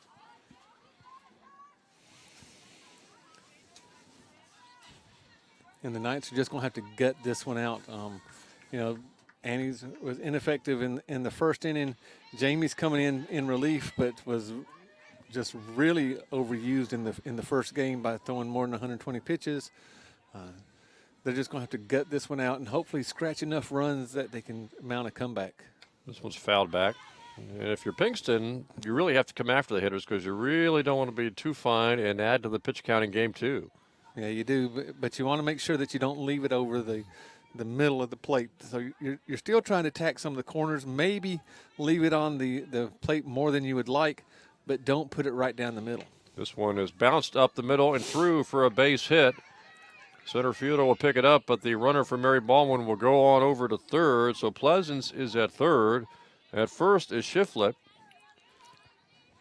And runners are at the corners here against Pinkston. You're seeing a lot of hard hit balls by the Squirrels now, which mean their timing is that equal to the pitchers. And of course, they saw Pinkston in game 1.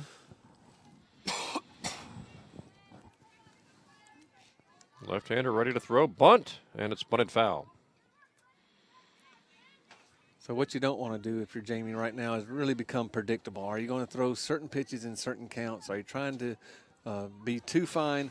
She's going to have to really start mixing up not only speeds but locations. Seekins is the hitter. She's the one who put the ball at the right field for a double in the first inning. Shows bunt again.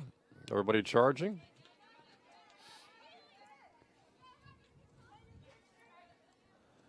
And a little bit of mix-up on the bunt coverage. There's no one covering second base. If the Squirrels see that, they could walk to second base. See if Seekins tries to bunt again here. Shows bunt, low pitch. And there's no way the outfielders can cover that. That has to be that's just a blown coverage. Shiflet on into second base, so second and third now. Unless she's bunting for a hit, I can't imagine why Seekins would bunt here, but we'll see.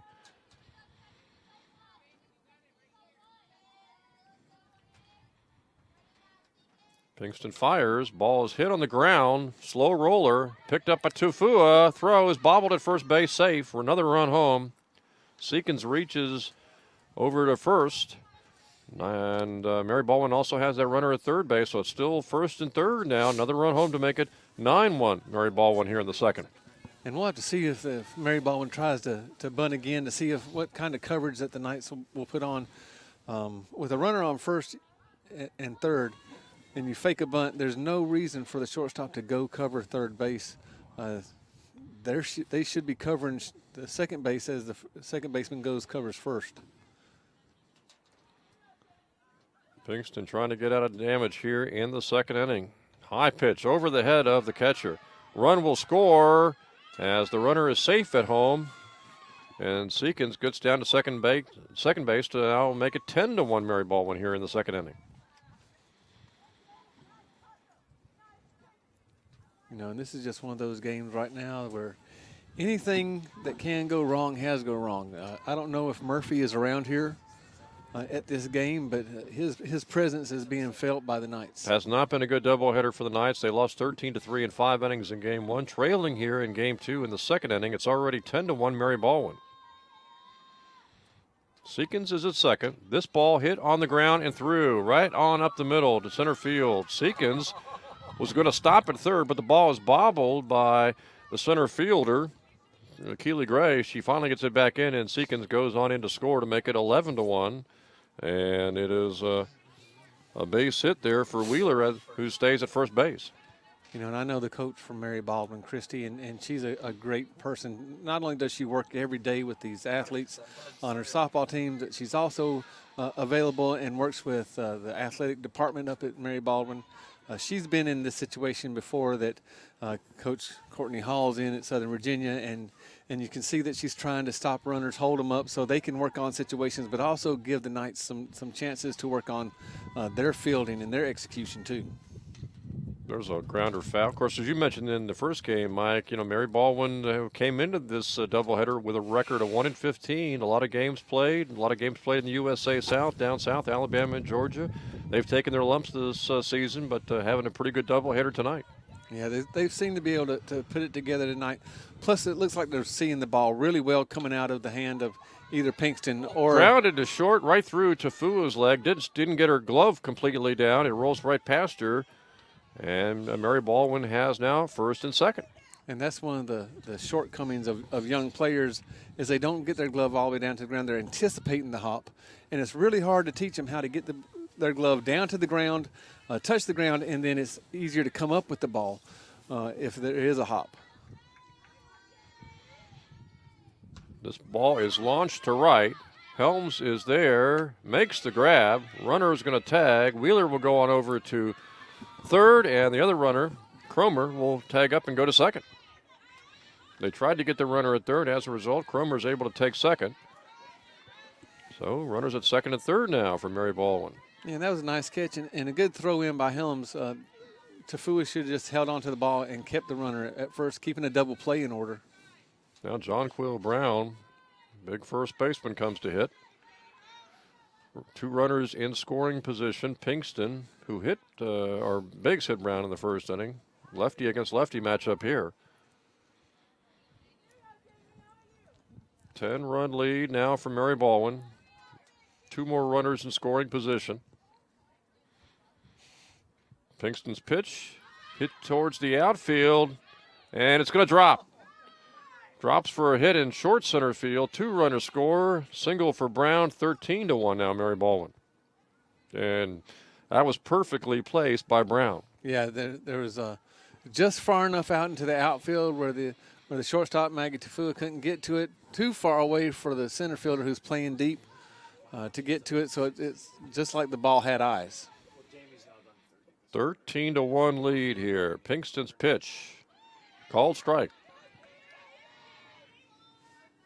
So Mary Baldwin scored 7 in the first. They have scored 6 here in the second.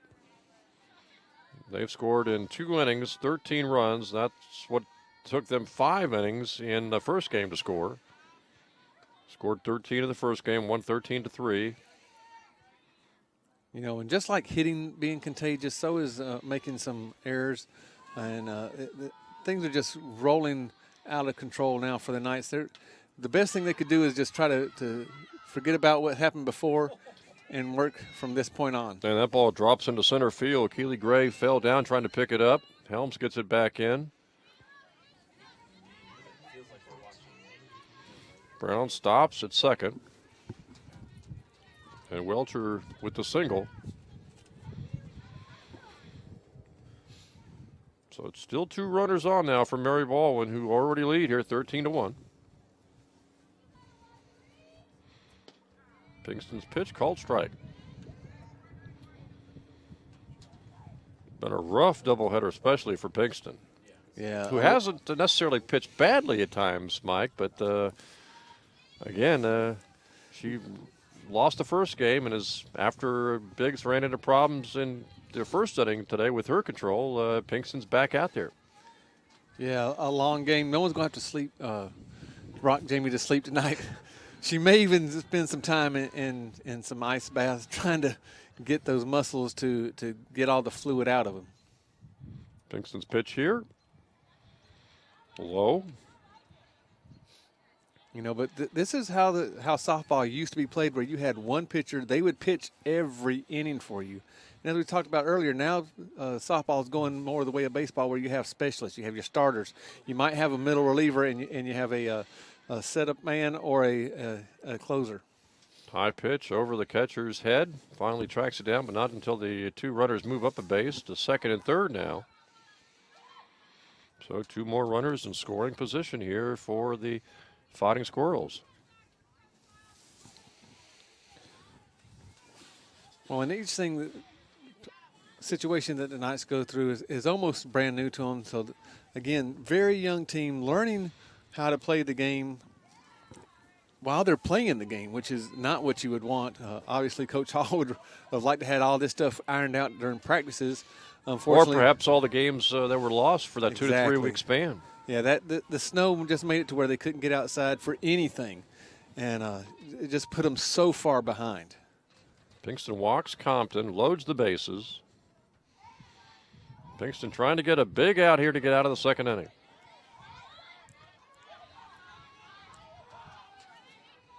And that swing was from the heels, trying to just do too much, seeing the bases loaded and trying to do too much. If Jamie can really mix her speeds now, she has a great chance to get this out. That ball is ripped in right through the legs of the second baseman for a single, and 2 runs are going to score. Cox tried to get in front of it, but couldn't. Ball rolls into right field. 2-run score. 15-1 now, Mary Baldwin. And again, just the anticipation of, oh, here comes the hop, instead of letting the hop naturally happen, but being down on the ground. Runners at first and second now for Mary Baldwin. Pinkston still trying to get out of this inning. Fires a pitch, and it's a grounded foul. 8 runs for Mary Baldwin here in the second. 7 runs in the first.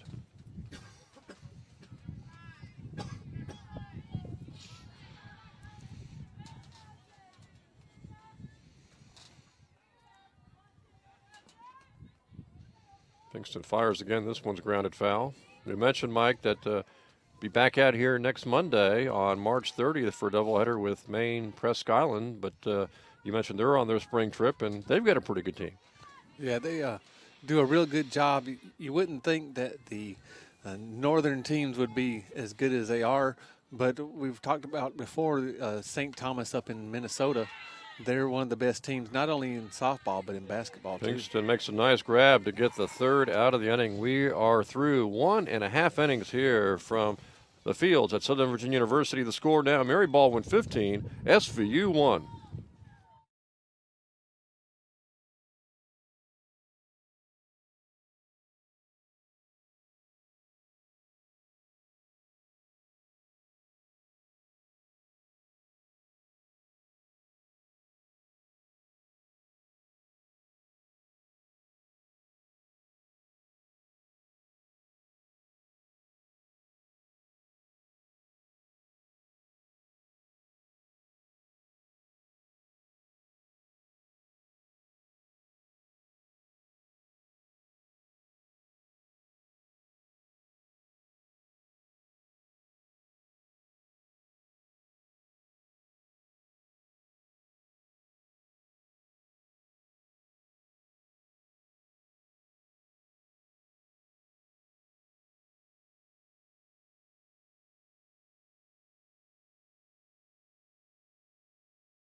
Jim Bresney and Mike Harmon back here at the fields at Southern Virginia University. 1.5 innings played, 15-1. Mary Baldwin on top of SVU after Mary Baldwin won the first game in a shortened 5-inning affair, 13-3.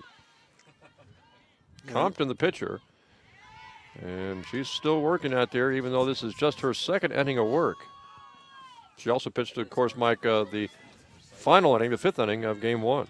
Yeah, and she's been sitting for a long time, so let's see how well she gets back into the groove. So far, throwing 2 straight balls. Again, the Knights going to have to be a little bit patient, a little bit selective, do whatever they can to get on base. Yeah, if you're Compton and if you're Mary Baldwin's coach, I'm thinking, you got a 14-run lead. You just want to come at the hitters. If they put it in play, fine. Oh, nice low strike there. That was very low. Dude, I would pay you for that. So 1 strike. You do want to go after the pitchers, but you want to divide the plate up into thirds. You don't want to go down the middle third. Those 2 outer thirds you want to try to attack and not be so fine. Just let your defense work. Especially on a cold night like tonight, you want to keep your defense as into the game as possible. Compton fires low there. But that was her 4th pitch. Was it? Yeah. Compton comes back to the plate, fouled back. There was no strike on the window. So a couple of strikes down, Michaela Brown. Oh, or does that say 2 or 1 on them? Because there's 0 outs is what that is. So is it 2? It says 2. Okay. I wasn't paying attention. Compton back to Michaela Brown. That one is fouled away. I just want to go home and get pizza. And Michaela's just a little bit behind the ball there. That was a screwball coming down on the inside, and Michaela just inside outed that one. Great job of making contact, but if she can get that bat around a little bit quicker, she can meet it out front. This ball is popped up and caught by the third baseman for Mary Baldwin. You look up on the football and lacrosse field. Looks like some lacrosse practice going on because we mentioned men's lacrosse will be playing Saturday against Salisbury. Saturday at 1 o'clock. We will have that for you.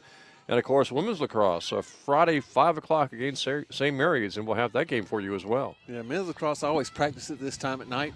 I think Coach Lamb thinks it makes them tougher, but they seem to really enjoy being out on the field underneath the lights. And again, they had a strange game last Saturday, Mike, against St. Mary's. Played pretty well in the first half, and we're right there into the third period, and then things just really unraveled for the Knights. Yeah, St. Mary's is a good team and was able to figure out the way the Knights were playing defense and took advantage of them. Good play there by Wheeler to throw out to Keely Gray. Deep in the hole, Mike, and she put something on that throw. Yeah, she really came up with the ball. and put it over there. Didn't aim it, which is what you want to do if you're going to throw it hard. Just reach back and let it go. So 2 gone for the Knights here in the second. Bailey Brandon's up to bat, and in the first game, in her last up at bat, she hit a double opposite field. So hopefully she can get things started for the Knights now. Compton throws a strike. That was a strike. He put his hand above his head. It was a strike.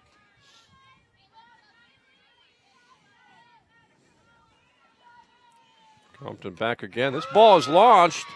Will it leave the park? No, the left fielder at the warning track is able to gather that one in. Mike, that was close. Oh, I thought Brandon got that one. And if this would have happened in that first game with the wind blowing out as hard as it was, that ball would have been gone. But it becomes the 3rd out of the inning and ends the 2nd inning. We have played 2. It's Mary Baldwin 15, SVU 1.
Ready to start the 3rd inning. Mary Baldwin 15, SVU 1. And again, Mary Baldwin won the first game of this doubleheader, 13-3 in a shortened game of 5 innings. And Micah, this one has all the makings right now. Down by 14, SVU is of another 5-inning affair.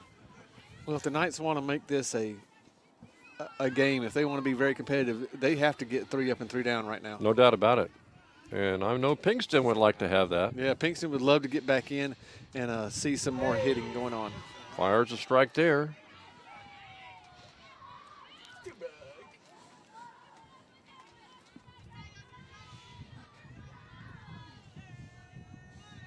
Pinkston's second pitch is too high. Yeah, when you look at, we mentioned lacrosse coming up Friday, women's lacrosse, and Saturday men's lacrosse, and again baseball. A lot of games for SVU baseball. They won a doubleheader at St. Mary's, lost a doubleheader at York. Play at Christopher Newport Wednesday. Lynchburg on Thursday, playing against Lynchburg College at City Stadium in Lynchburg.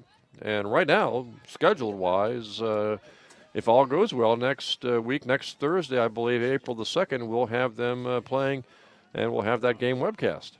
And I know that they're looking forward to that. Grounder to Pinkston, catches it, and gets the runner at first.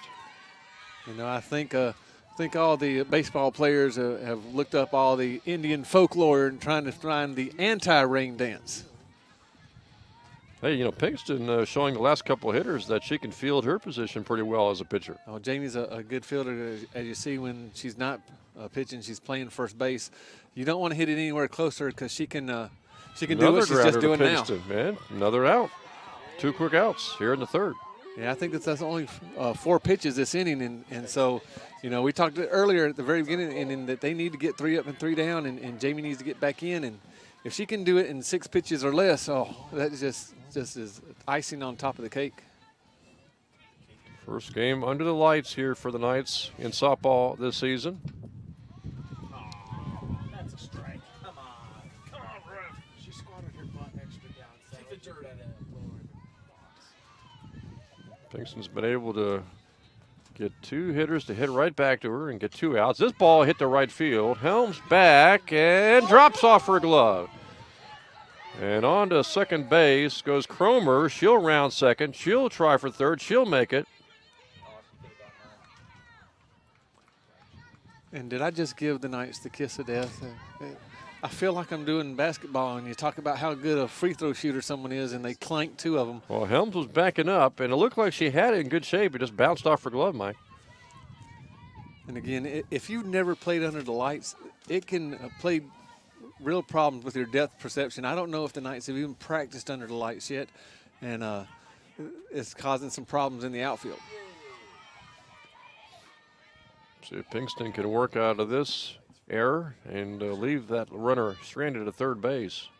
Or if Mary Baldwin will get that runner home and add to that total and boost their total up to 16 runs tonight.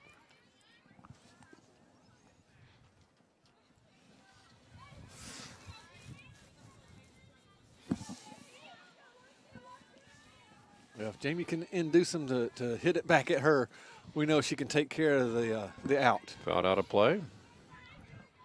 And one of the problems with playing at night now is we're sitting on the side of a hill, and if a foul ball goes over the first base side, there's no lights there, and I don't know if you're going to find the ball. Good luck for those who are out there looking for him.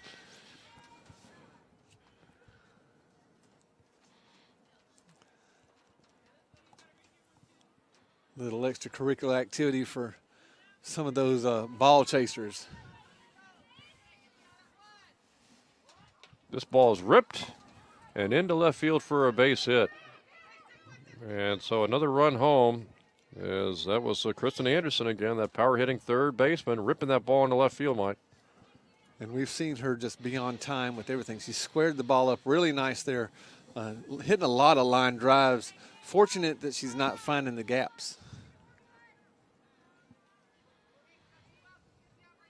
Lefty against lefty matchup here. Pinkston trying to get out of it without any further damage, gets the strike call. 16-1 lead here for Mary Baldwin. We are only in the top of the third. Another pitch fouled back.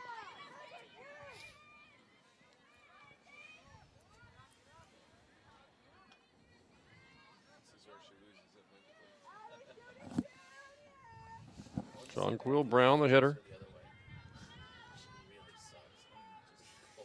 2 strikes on her.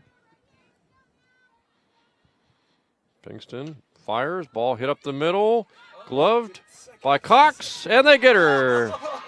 Tafua makes the grab at second for the force out. Great play by Cox. Great play. Mackenzie laid out, looked like she was going to block a shot from when she's playing goalie. Was able to gobble that one up, and from her knees just shovel the ball over to Maggie Tafua. We have played 2.5. It's Mary Baldwin 16 and the Knights 1.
So, Mike, a new pitcher here to start the third inning for Mary Baldwin as Compton goes 2 innings, and it'll be Janie Brothers taking over, a junior.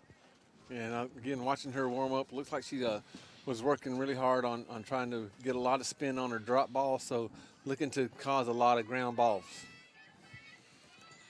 16-1, Mary Baldwin on top here in the bottom of the third inning. And again, the Rule is you get to after the 5th inning, if it's an 8-run margin, game's over. So the Knights saw that in the first game, losing 13-3 in 5 innings, and they trail by 15 here in the bottom of the 3rd inning.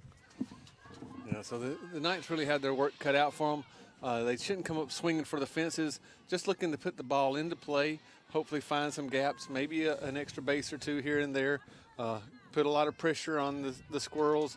Maybe the Squirrels will start throwing it around, make a few errors, and the Knights can start to cut some of this deficit.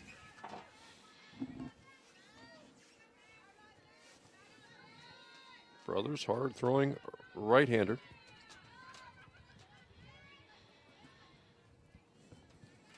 First pitch was fouled off. This one is hit up the middle, and it's a base hit for the Knights. Good piece of hitting there by Southern Virginia by Tafua. She's on, and nobody gone, obviously, here in the 3rd inning. You know, and you really like to see the ball going right back up the middle. That means you've squared the ball up. You're right on time with the pitcher. Nothing better than that. And Helms is the hitter. She, last time up, was able to go right back up the middle for a hit. This ball is grounded to the first baseman, who makes the grab, gets the runner, Tafua, at second base for the force out. And that was a nice play. Everything was just done right defensively, but nice job by Helms running down the baseline, not letting them double her up. So Helms on first, 1 gone here in the 3rd inning.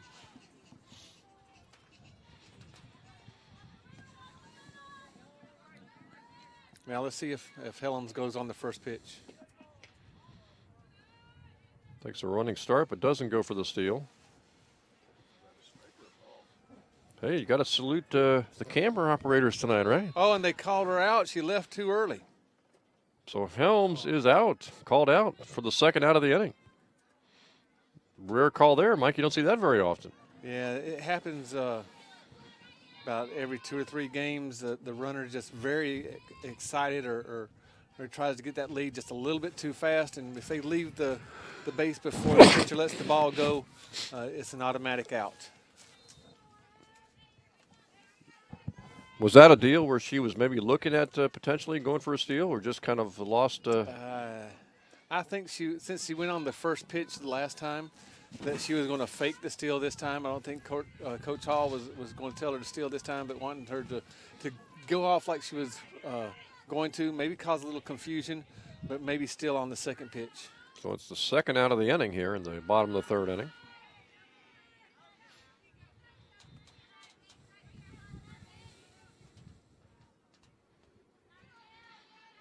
Two gone, and Brothers throws right by the hitter for the 3rd out of the inning. So we have played 3. Your score, Mary Baldwin 16 and Southern Virginia 1.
We are ready to go here, top of the 4th inning. It is Mary Baldwin 16, Southern Virginia 1. In a 5-inning game in the first game, it was 13-3 Mary Baldwin. And this one appears headed for a 5-inning affair as well. Pinkston, who started pitching in the 2nd inning, going back out there to start the 4th for Southern Virginia. This ball rocketed to center field.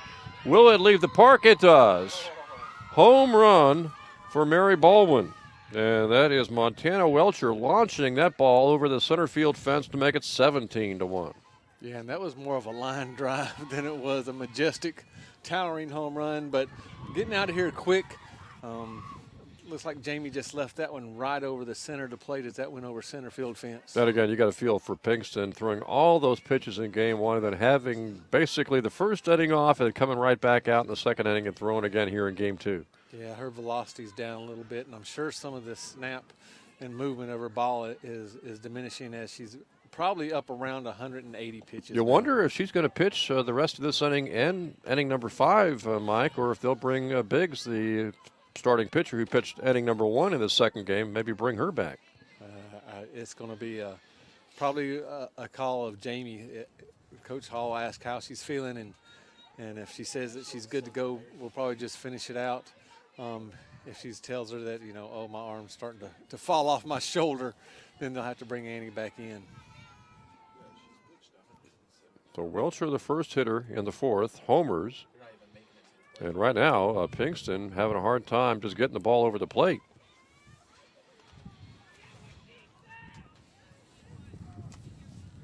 Yeah, right now, Jamie's just going to have to rely on mechanics. Try to make sure that every pitch is mechanically sound and not worry too much about what the velocity is. That ball up and in. Walks that hitter. 1 on, nobody out. And it'll be Patty Pleasance, outfielder, who's had some big hits tonight for Mary Baldwin, coming to the plate. After Brothers, the pitcher, drew the walk.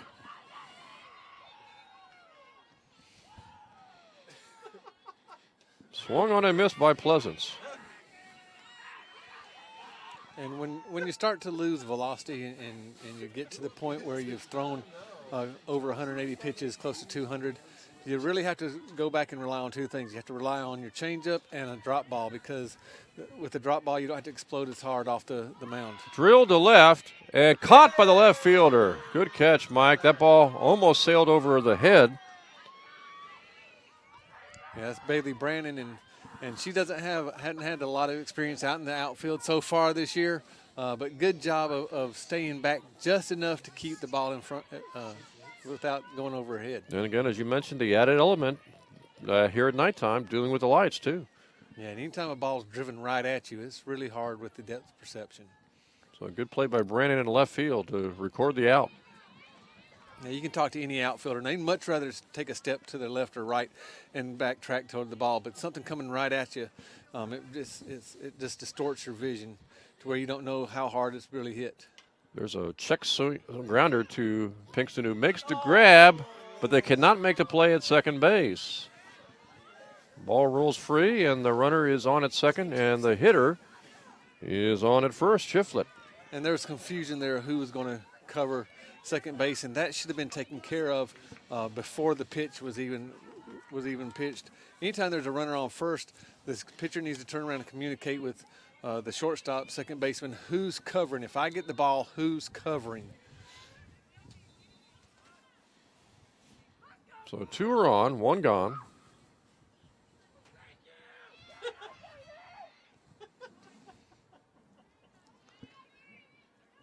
And a lot of softball is about communication and a lot of little things. It's not just, let's go out and play softball today.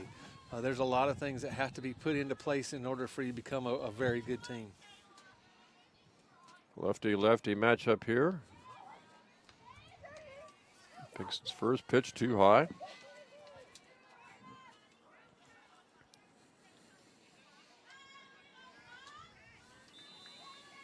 And another small target for Jamie to try to throw to. That's a called strike.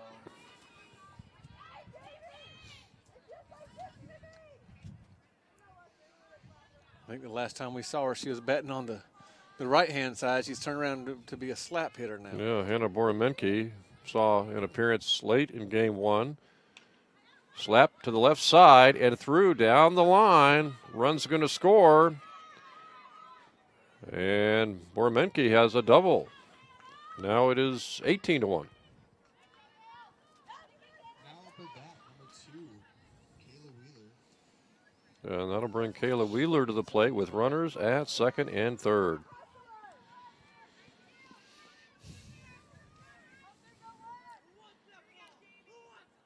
Pinkston just trying to get the last few outs here in the fourth inning after giving up a home run to start the inning. That pitch is in there for a strike. And that looked like it shook Jamie a little bit. We saw in the inning before where confidence was really high. 4 pitches, 2 outs.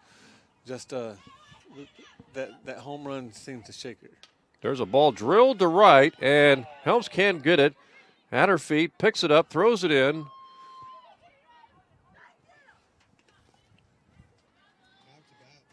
That ball was just hit on a line, Mike, and Helms just wasn't able to get in front of it quick enough to make the catch. Yeah. And was lucky that it didn't go further behind her. Very lucky. She came in with her glove the wrong way, had it facing straight out instead of having it down in a basket position. A bad skip, and it could have got by her. But she did use her body to keep the ball in front, sacrificed her body. And some of these nights we're going to have to go back to the training room and take care of a lot of bumps and bruises.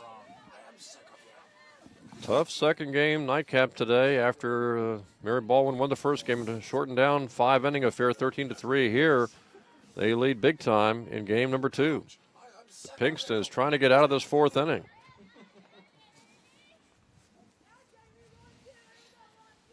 Runners are on the corners right now for the Fighting Squirrels, who are looking to pick up win number 3 of the season tonight.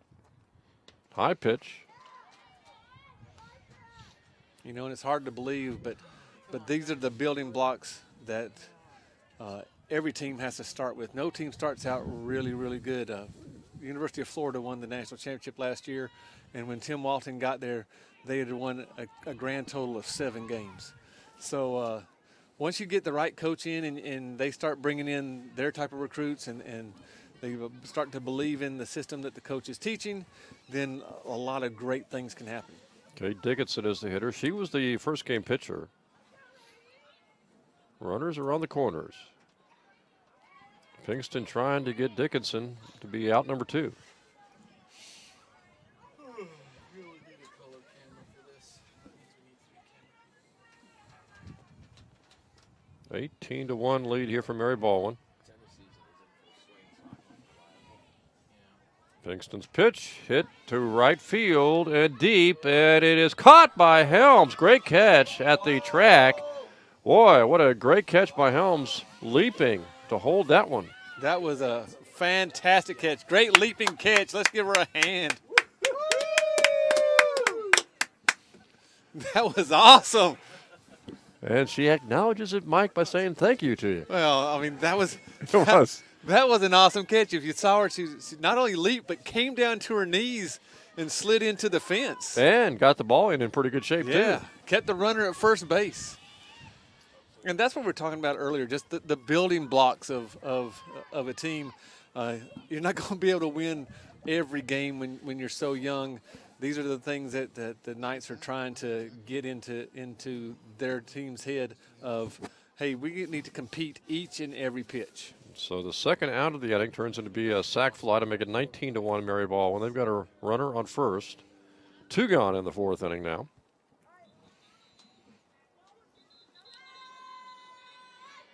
Pinkston trying to get the last out of this top of the fourth inning.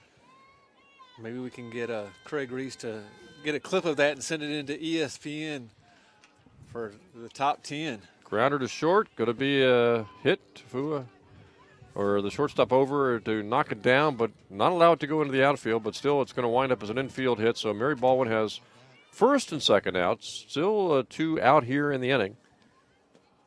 Yeah, when the Squirrels are on time, they're squaring the ball up. It's really putting the shortstops deep into the hole. The best they can do is just knock it down.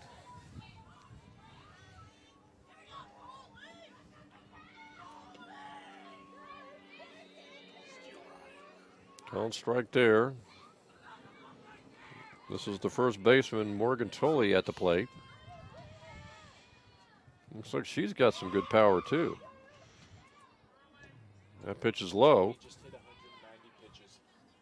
And the runner got off base early on that one. So that'll be the third out of the inning. We have played through 3.5 innings, going to the bottom of the fourth inning with your score. Mary Baldwin 19, SVU 1.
Going to the situation where the Knights will come to hit now, Mike, and they are trailing again here, big time, 19-1.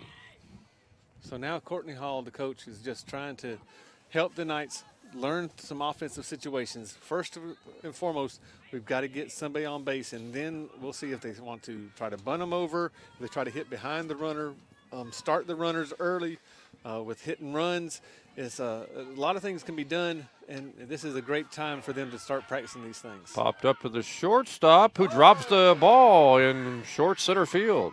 Winds up as a base hit for the Knights. Probably more likely, I guess, might be declared an error, Mike, but there's still a base runner for Southern Virginia here. Get on base any way possible, right? And that ball was just high enough that it might have been lost in the lights just for a split second, which caused the shortstop to drop the ball. Bottom of the fourth inning, Knights trailing here, 19-1. So now we'll see how aggressive Coach Hall is going to be. Is she going to start the runner? Is it going to be a bunt and run or a hit and run or hit behind the runner? I think it was a ball. Brothers pitch. Inside, they throw down to first base. Base runner's back. Yeah, McKenzie got back easily, not getting off far enough to really warrant a throw down. They just want to let McKenzie know we see you. Brothers back to the plate. That one's popping out of play.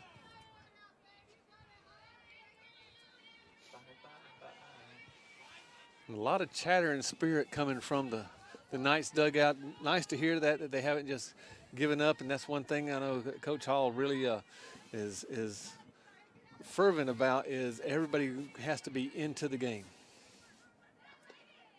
Not just for the current game, but for future games. Yeah, no matter if you still have outs left on the board, you still have a chance. The scoreboard says they have 20 points.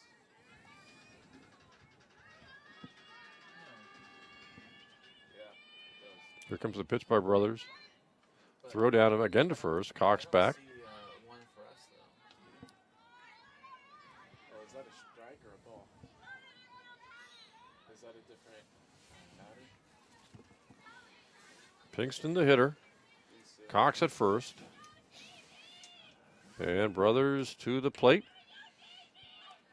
And Jamie's up to bat. And boy, she's just been a trooper out there, pitching, hitting, playing the field. Just a marvelous young lady, and shows the true spirit of competition. Well, when we get to the next doubleheader, Mike, Pinkston obviously in game one, and now after a couple of rough outings with her control, you wonder about Biggs maybe for a game two against Maine Presque Island next Monday. Yeah, that's I'm sure that's what Coach Hall is going to be working on, is trying to make sure that Annie's control gets to the point where she can give you a complete game. So because, Jamie can get some we rest. saw this Saturday. It looks like when her control is basically where she's got it going the way she wants, she's a good pitcher. Yeah, she's got some nice stuff. It's just all about her control and being able to hit her spots. Grounded to the second baseman, who tried to touch the runner going by and dropped the ball. And it was Dickinson dropping it, so the Knights have runners at first and second. Mary Baldwin's defense letting them down here in this bottom of the fourth inning, dropping a fly ball and then dropping a potential force out play.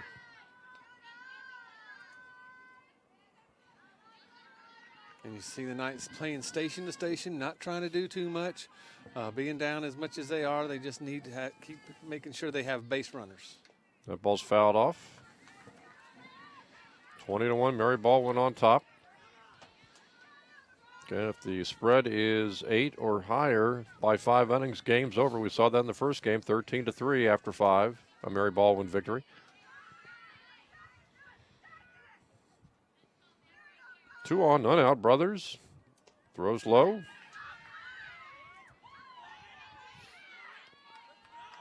Knights trying to load the bases here. They scored 3 in the first game. Only 1 so far here through the first 3 innings of game number 2. And Brothers gets a strike there.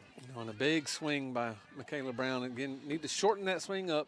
But just looking to make contact to drive the ball to the outfield. You don't want to really hit home runs right now because that's only one run at a time. You want to make sure that you keep bases, runners on bases and hit singles or just make sure we're moving runners continually. Looks like it's snowing. Holy crap, it's snowing on us. Is that snow? That's snow. Brown's a wild pitch there. I mean, Brothers a wild pitch. Brown will go on down to first. Ball 4. It's snowing. Yeah, It's snowing. We've just been informed that now the rain that we've been experiencing has turned to snow.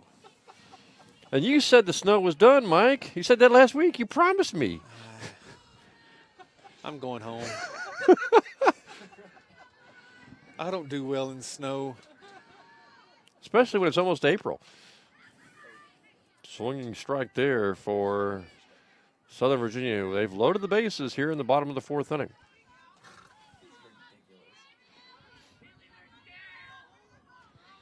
Well, look at it this way, Mike. It's not sticking. It's not sticking.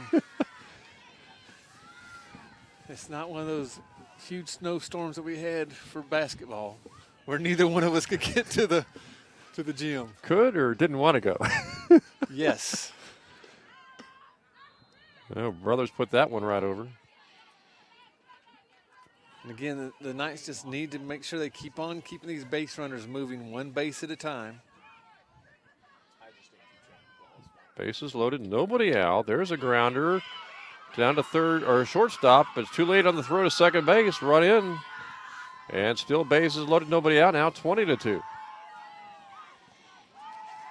So a good bit of hitting there by Keely Gray. They only play the Fighting Squirrels had there, Mike, was to try to take a shot at the Forrest out at second base, but much too late to get the Forrest. Yeah, you got the hard-hitting Bailey Brannon up. We were just finding out about her today with a double to the opposite field and then a long drive to the warning track to left field. And now bases loaded for her. And she swings through that pitch.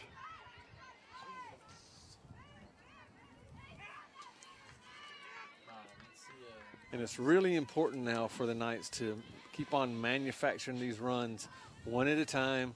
It can build confidence for later on. High pitch. They try for the play at the plate, and it's a run for the Knights as Pinkston gets in.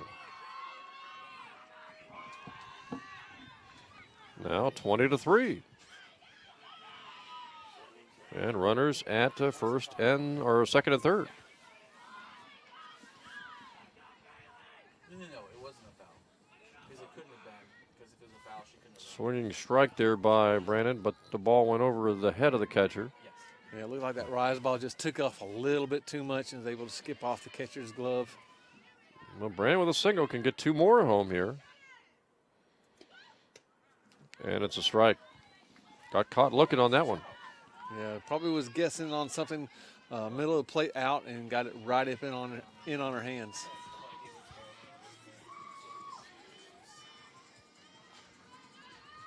Strikes and balls and snow. Nothing's going on 2 runs home for the Knights in this inning. And we're back to Maggie Tafua now. with Helms on deck. Why she was allowed to run home on that. Second and third again here for the Knights in this bottom of the fourth inning. They lost game one 13 to 3 and 5, losing here 20 to 3. Tafua swings and misses. And over at third base, Brown getting a huge lead. She's going to have to be really careful. If she gets one more step out or further, they could throw it down for an out. And we've seen that twice already tonight. There's a hits Batman, I think. So I think that ball hit Tafua. Yep. So Brown will have to go back. And bases are loaded now for Helms. But still, though, keep the bases loaded with Knights, moving one at a time. That's the most effective way to really start a comeback. And a big chance here for the right fielder, Helms, who just made a great catch in the outfield a few minutes back. Chance for her to drive in some runs with the sacks jammed. They throw to third. Brown's got to be careful there. It was close. Don't get caught napping. She got back. Brothers, right-handed pitcher here for Mary Baldwin in the fourth inning. Throws and Helms swung at a low ball. Brown gets back again. Boy, Helms really took a shot at that ball, and that ball was maybe an inch or two off the ground. Well, slappers like the ball low, but not that low. Couple of strikes now on Helms. This one's grounded foul.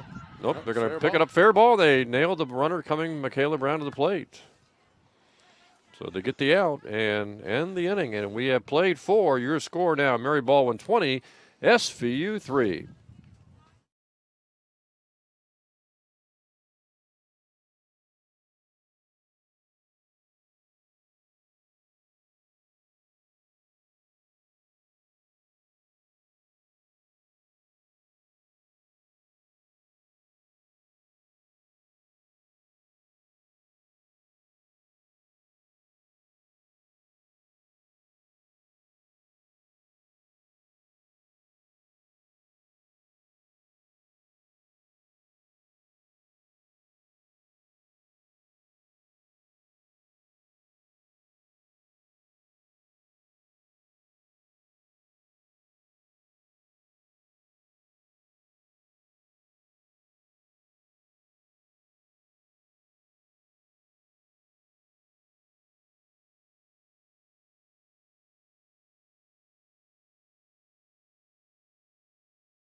Jim Bresney had Mike Harmon at 20-3 lead right now for Mary Baldwin as we start the top of the fifth inning. And Mike, obviously, this will be the last inning of this second ball game because of the big spread right now. Unless Southern Virginia just had a miracle comeback in the bottom of the fifth inning, down by 17, 8 runs, of course, or more, and the game will be over after 5 innings.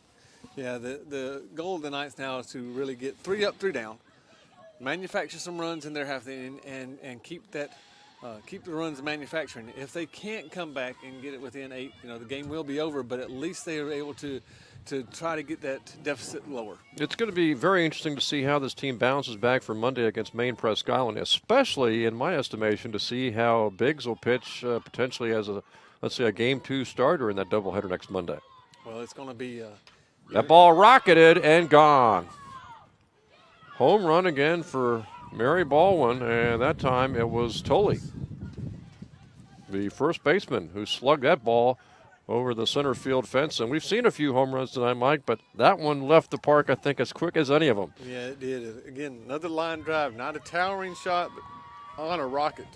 And we won't be able to see the Knights again until Monday, but they'll be in action again on Friday against Christopher Newport, which is one of the top teams, not only in the Capital Conference, but last year they made it to the Final Four of the College World Series of Division III. They are a very good team, and so Biggs is going to have to be ready to pitch there to eat up some innings. 21-3 now, 18-run lead here for Mary Baldwin at the top of the fifth. Well, Pinkston has just got to be, her arm's got to be dead tired, I would think. There's a grounder to second base, fielded by Cox, and she gets the runner at first. And you see Mackenzie Cox a lot more comfortable at second base. You wouldn't think that playing second and playing short are so different, but the ball comes off at a whole lot different angle. It's a further throw. Well, it makes you wonder, just, Mike, with Tafua at short and Cox at second. And of course, it was reversed for game one. What's the best setup for those two? Well, I'm sure maybe going forward that they're going to maybe try this out a little bit more as Mackenzie Cox, again, feels a whole lot more comfortable at second base. And when you feel comfortable in your fielding position, that'll lend to your batting also. And so hopefully this will lend to Mackenzie really starting to catch on fire. One out for Pinkston, the pitcher. Fires a strike.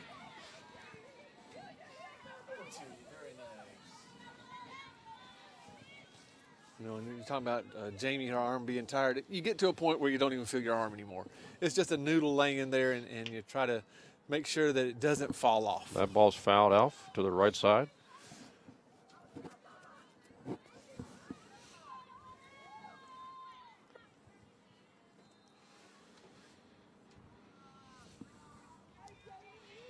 I want to know who's going to be out here tomorrow morning looking for all these foul balls. Part of the grounds crew. I'm sure Coach That's Hall, not on your job description, right? I'm sure Coach Hall is keeping a tabulation of how many balls have gone over that they haven't found.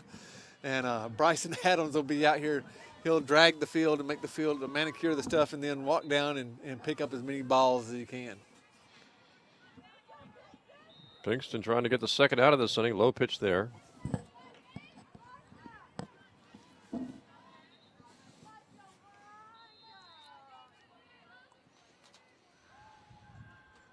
But on the plus side, the wind has calmed down a lot since we started the game. Now we still have the lacrosse team practicing up on the football lacrosse field.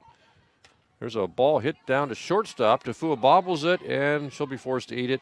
Infield single or error on the part of the hitter for Mary Baldwin, their pitcher brothers. Yeah, and we talked about lacrosse team, especially the men's lacrosse team. They love this type of weather.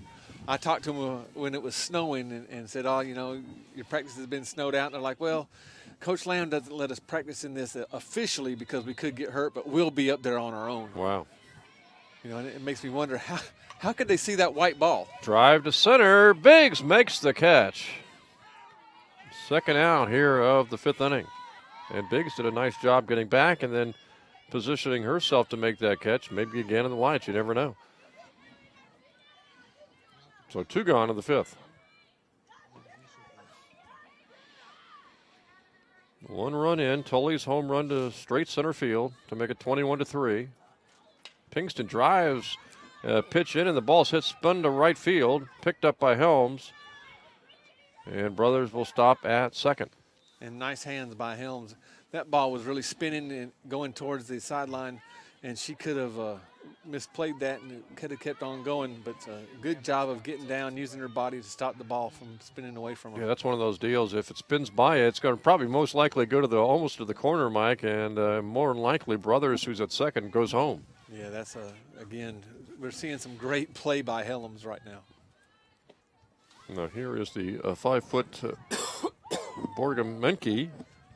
Yeah, we saw her slap hit a hard shot down the left field line last time up. Played in the latter stages of game one, getting some playing time here in game two as well. Pinkston right now just trying to nail down the third out of the fifth inning.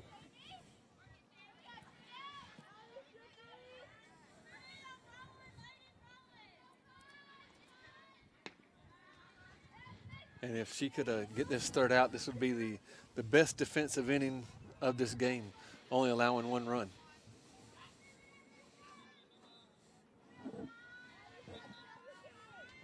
And Pinkston will have wound up pitching 9 innings today as Borgamenke drills to center, and a nice catch by Biggs. Going down and grabbing that ball off the turf before it actually hit. Great catch, Mike. We've seen some good catches by the Knights in the outfield. Yeah, the outfielders have really come to play tonight. Have made a few errors, but trying to make up for it with some stellar play. and fantastic catches. And we'll go to the bottom of the fifth with your score. Mary Baldwin 21, Southern Virginia 3.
Ready to go. Bottom of the fifth inning. Jim Bresnahan and Mike Harmon. And again, the score 21-3. 18-run spread right now, Mike. So, again, anything 8 or higher after 5 innings, as we saw in Game 1, ends the ball game. And so the Knights will try to get some more runs here before this game most likely ends here in inning number 5, just like the 13-3 game ended in 5 innings in Game 1. Well, a nice place to start with Annie Biggs. Although she hasn't hit as well as she did on Saturday, could have something to do with playing under the lights. The weather's a little bit colder. The muscles just aren't as loosened up as they are during the daytime. But a nice place to start with her up to bat. And Biggs missed that one. Brothers pitching here. For Mary Baldwin, we have seen 3 pitchers tonight by Mary Baldwin. That ball is grounded foul.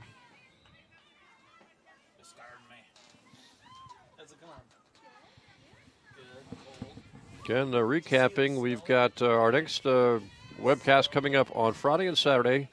Men's lacrosse on Saturday against Salisbury, Saturday at 1 o'clock, and women's lacrosse coming up Friday at 5 o'clock against St. Mary's. Then back for a softball doubleheader next Monday as Southern Virginia will be hosting Maine Presque Island. Yeah, and that'll be the first time we're back together again. I'll be gone on Friday, and you'll be gone on Saturday, so we'll be split up for a little while, but back on Monday together. And it should be some interesting lacrosse games on Friday and Saturday as the women take on St. Mary's Friday and the men get the unenviable task of taking on that Salisbury program. Yeah, both of them are very good this year. Although Salisbury started out a little rocky, they're starting to put things together now and trying to get back to that championship form. There's a ball hit to center field, and Biggs has a base hit.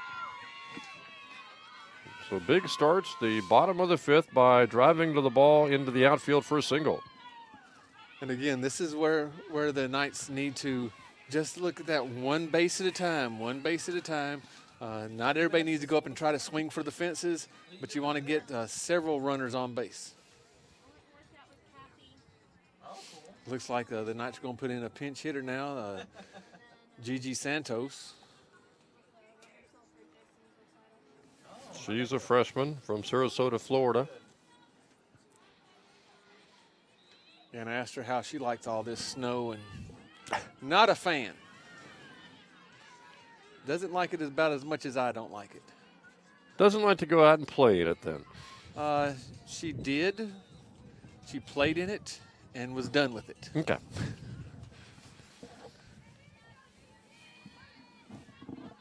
Learned quickly that it was just cold and frozen water, right? That's it. Santos the hitter. Biggs at first, and she swings and misses on the first pitch.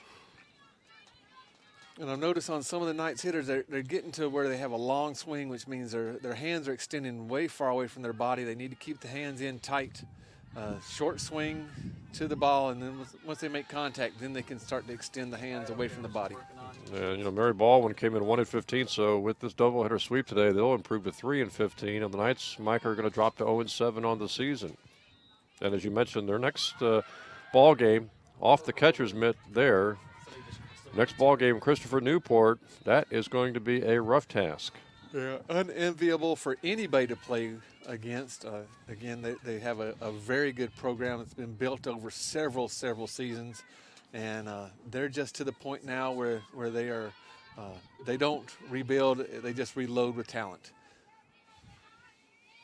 Brothers pitches, Santos swings and misses. So there's Nice. the first out of the inning. Yeah, it's hard to hit a rise ball. Been told by several people that the best way to hit a rise ball is to not. Just let it go. Looks tempting, though, when it's headed towards the plate.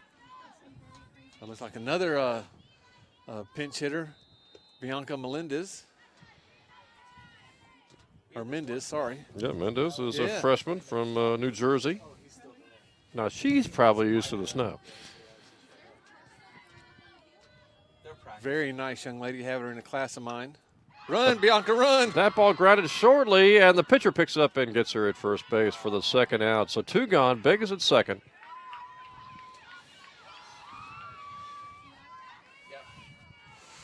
Knights down to their last out here in the 5th inning.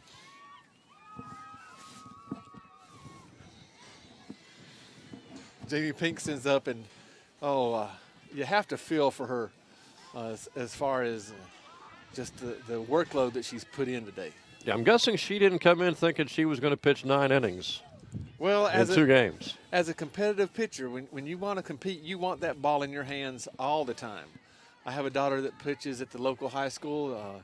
Now, you want to give us that stat? 750? Yeah, she Wow. one weekend, but she hasn't had to do that in a while. Yeah. She has a battery mate now, a teammate on the team that plays on her travel ball team, and they're able to split the load, and it just makes for a better, well-rounded and well-rested pitchers. You want to have a complete staff, but still, though, each one of those 2 pitchers want that ball every time, and I think that's the way Jamie is. She wants the ball, wants to compete as much as possible. Pinkston grounds to short off the hands of the Mary Baldwin shortstop, Wheeler, and Pinkston reaches to first base. So you got first and third and 2 out. Yeah, I think Annie distracted the shortstop as she jumped over the top of the ball, just enough to take the eye off her ball, and it had it bound off her glove.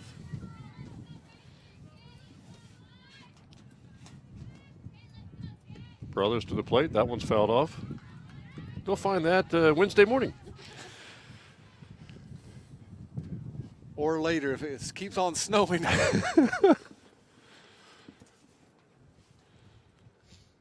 So now they're looking for more balls over in the dugout, as we've lost about 5 or 6 over the edge now, and it's too dark to go find One them of those factors of maybe the night games you don't really think about until until that happens. Yeah. Got 2 are out in the inning, and the Knights have runners in the corners in this 21-3 ball game. Knights are down to their last out here. Brothers trying to nail it down. You know, and it's not unusual for balls to be lost. If you go up and play at Mary Baldwin, their field is right beside their athletic center, and they have a flat roof on their athletic center. And so I talked to Christy, and she says after a game they'll send one of the maintenance people up there, and they'll get about 20 or 30 balls off the roof. So you got to come to the game with plenty of balls ready. Swing strike there. Brothers trying to finish off this ball game for the Fighting Squirrels, who will improve to 3-15 on the season. And Michaela Brown is trying to do everything she can to extend this inning. 2 gone, runners on the corners. Brothers throws, high pitch.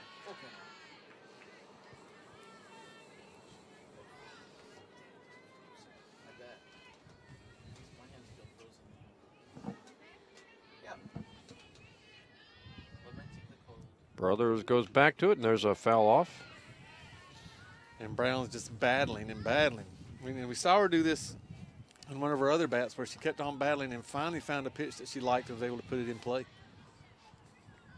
Well, Mike, some positives tonight. Outfielders made a lot of good plays. Brandon ripped the ball pretty well at times. Pinkston battled despite having to pitch 9 innings in 2 different games. There's a grounder back to Brothers, and she'll flip to first, and that will be the ball game. So, Mike, this one's over. 13-3 in the first game, 21-3 in the nightcap. The Knights lose a doubleheader here tonight to Mary Baldwin.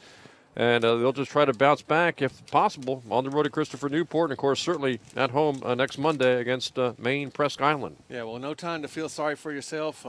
You learn from this game, and then you move on to the next game. And the next game, again, is against Christopher Newport, one of the top teams in the nation. They're going to have to limit some of the errors that they did if they want to have any success against Christopher Newport. And, again, we'll be back with you on Friday for women's lacrosse, Friday 5 o'clock, as the Knights will be taking on St. Mary's, and also join us for men's lacrosse action Saturday 1 o'clock as the men take on Salisbury. That's going to wrap things up here as far as women's softball is concerned. Again, a doubleheader sweep. Mary Baldwin winning the first game 13-3 and the nightcap 21-3. For Mike Harmon, I'm Jim Bresnahan. Thanks for joining us tonight.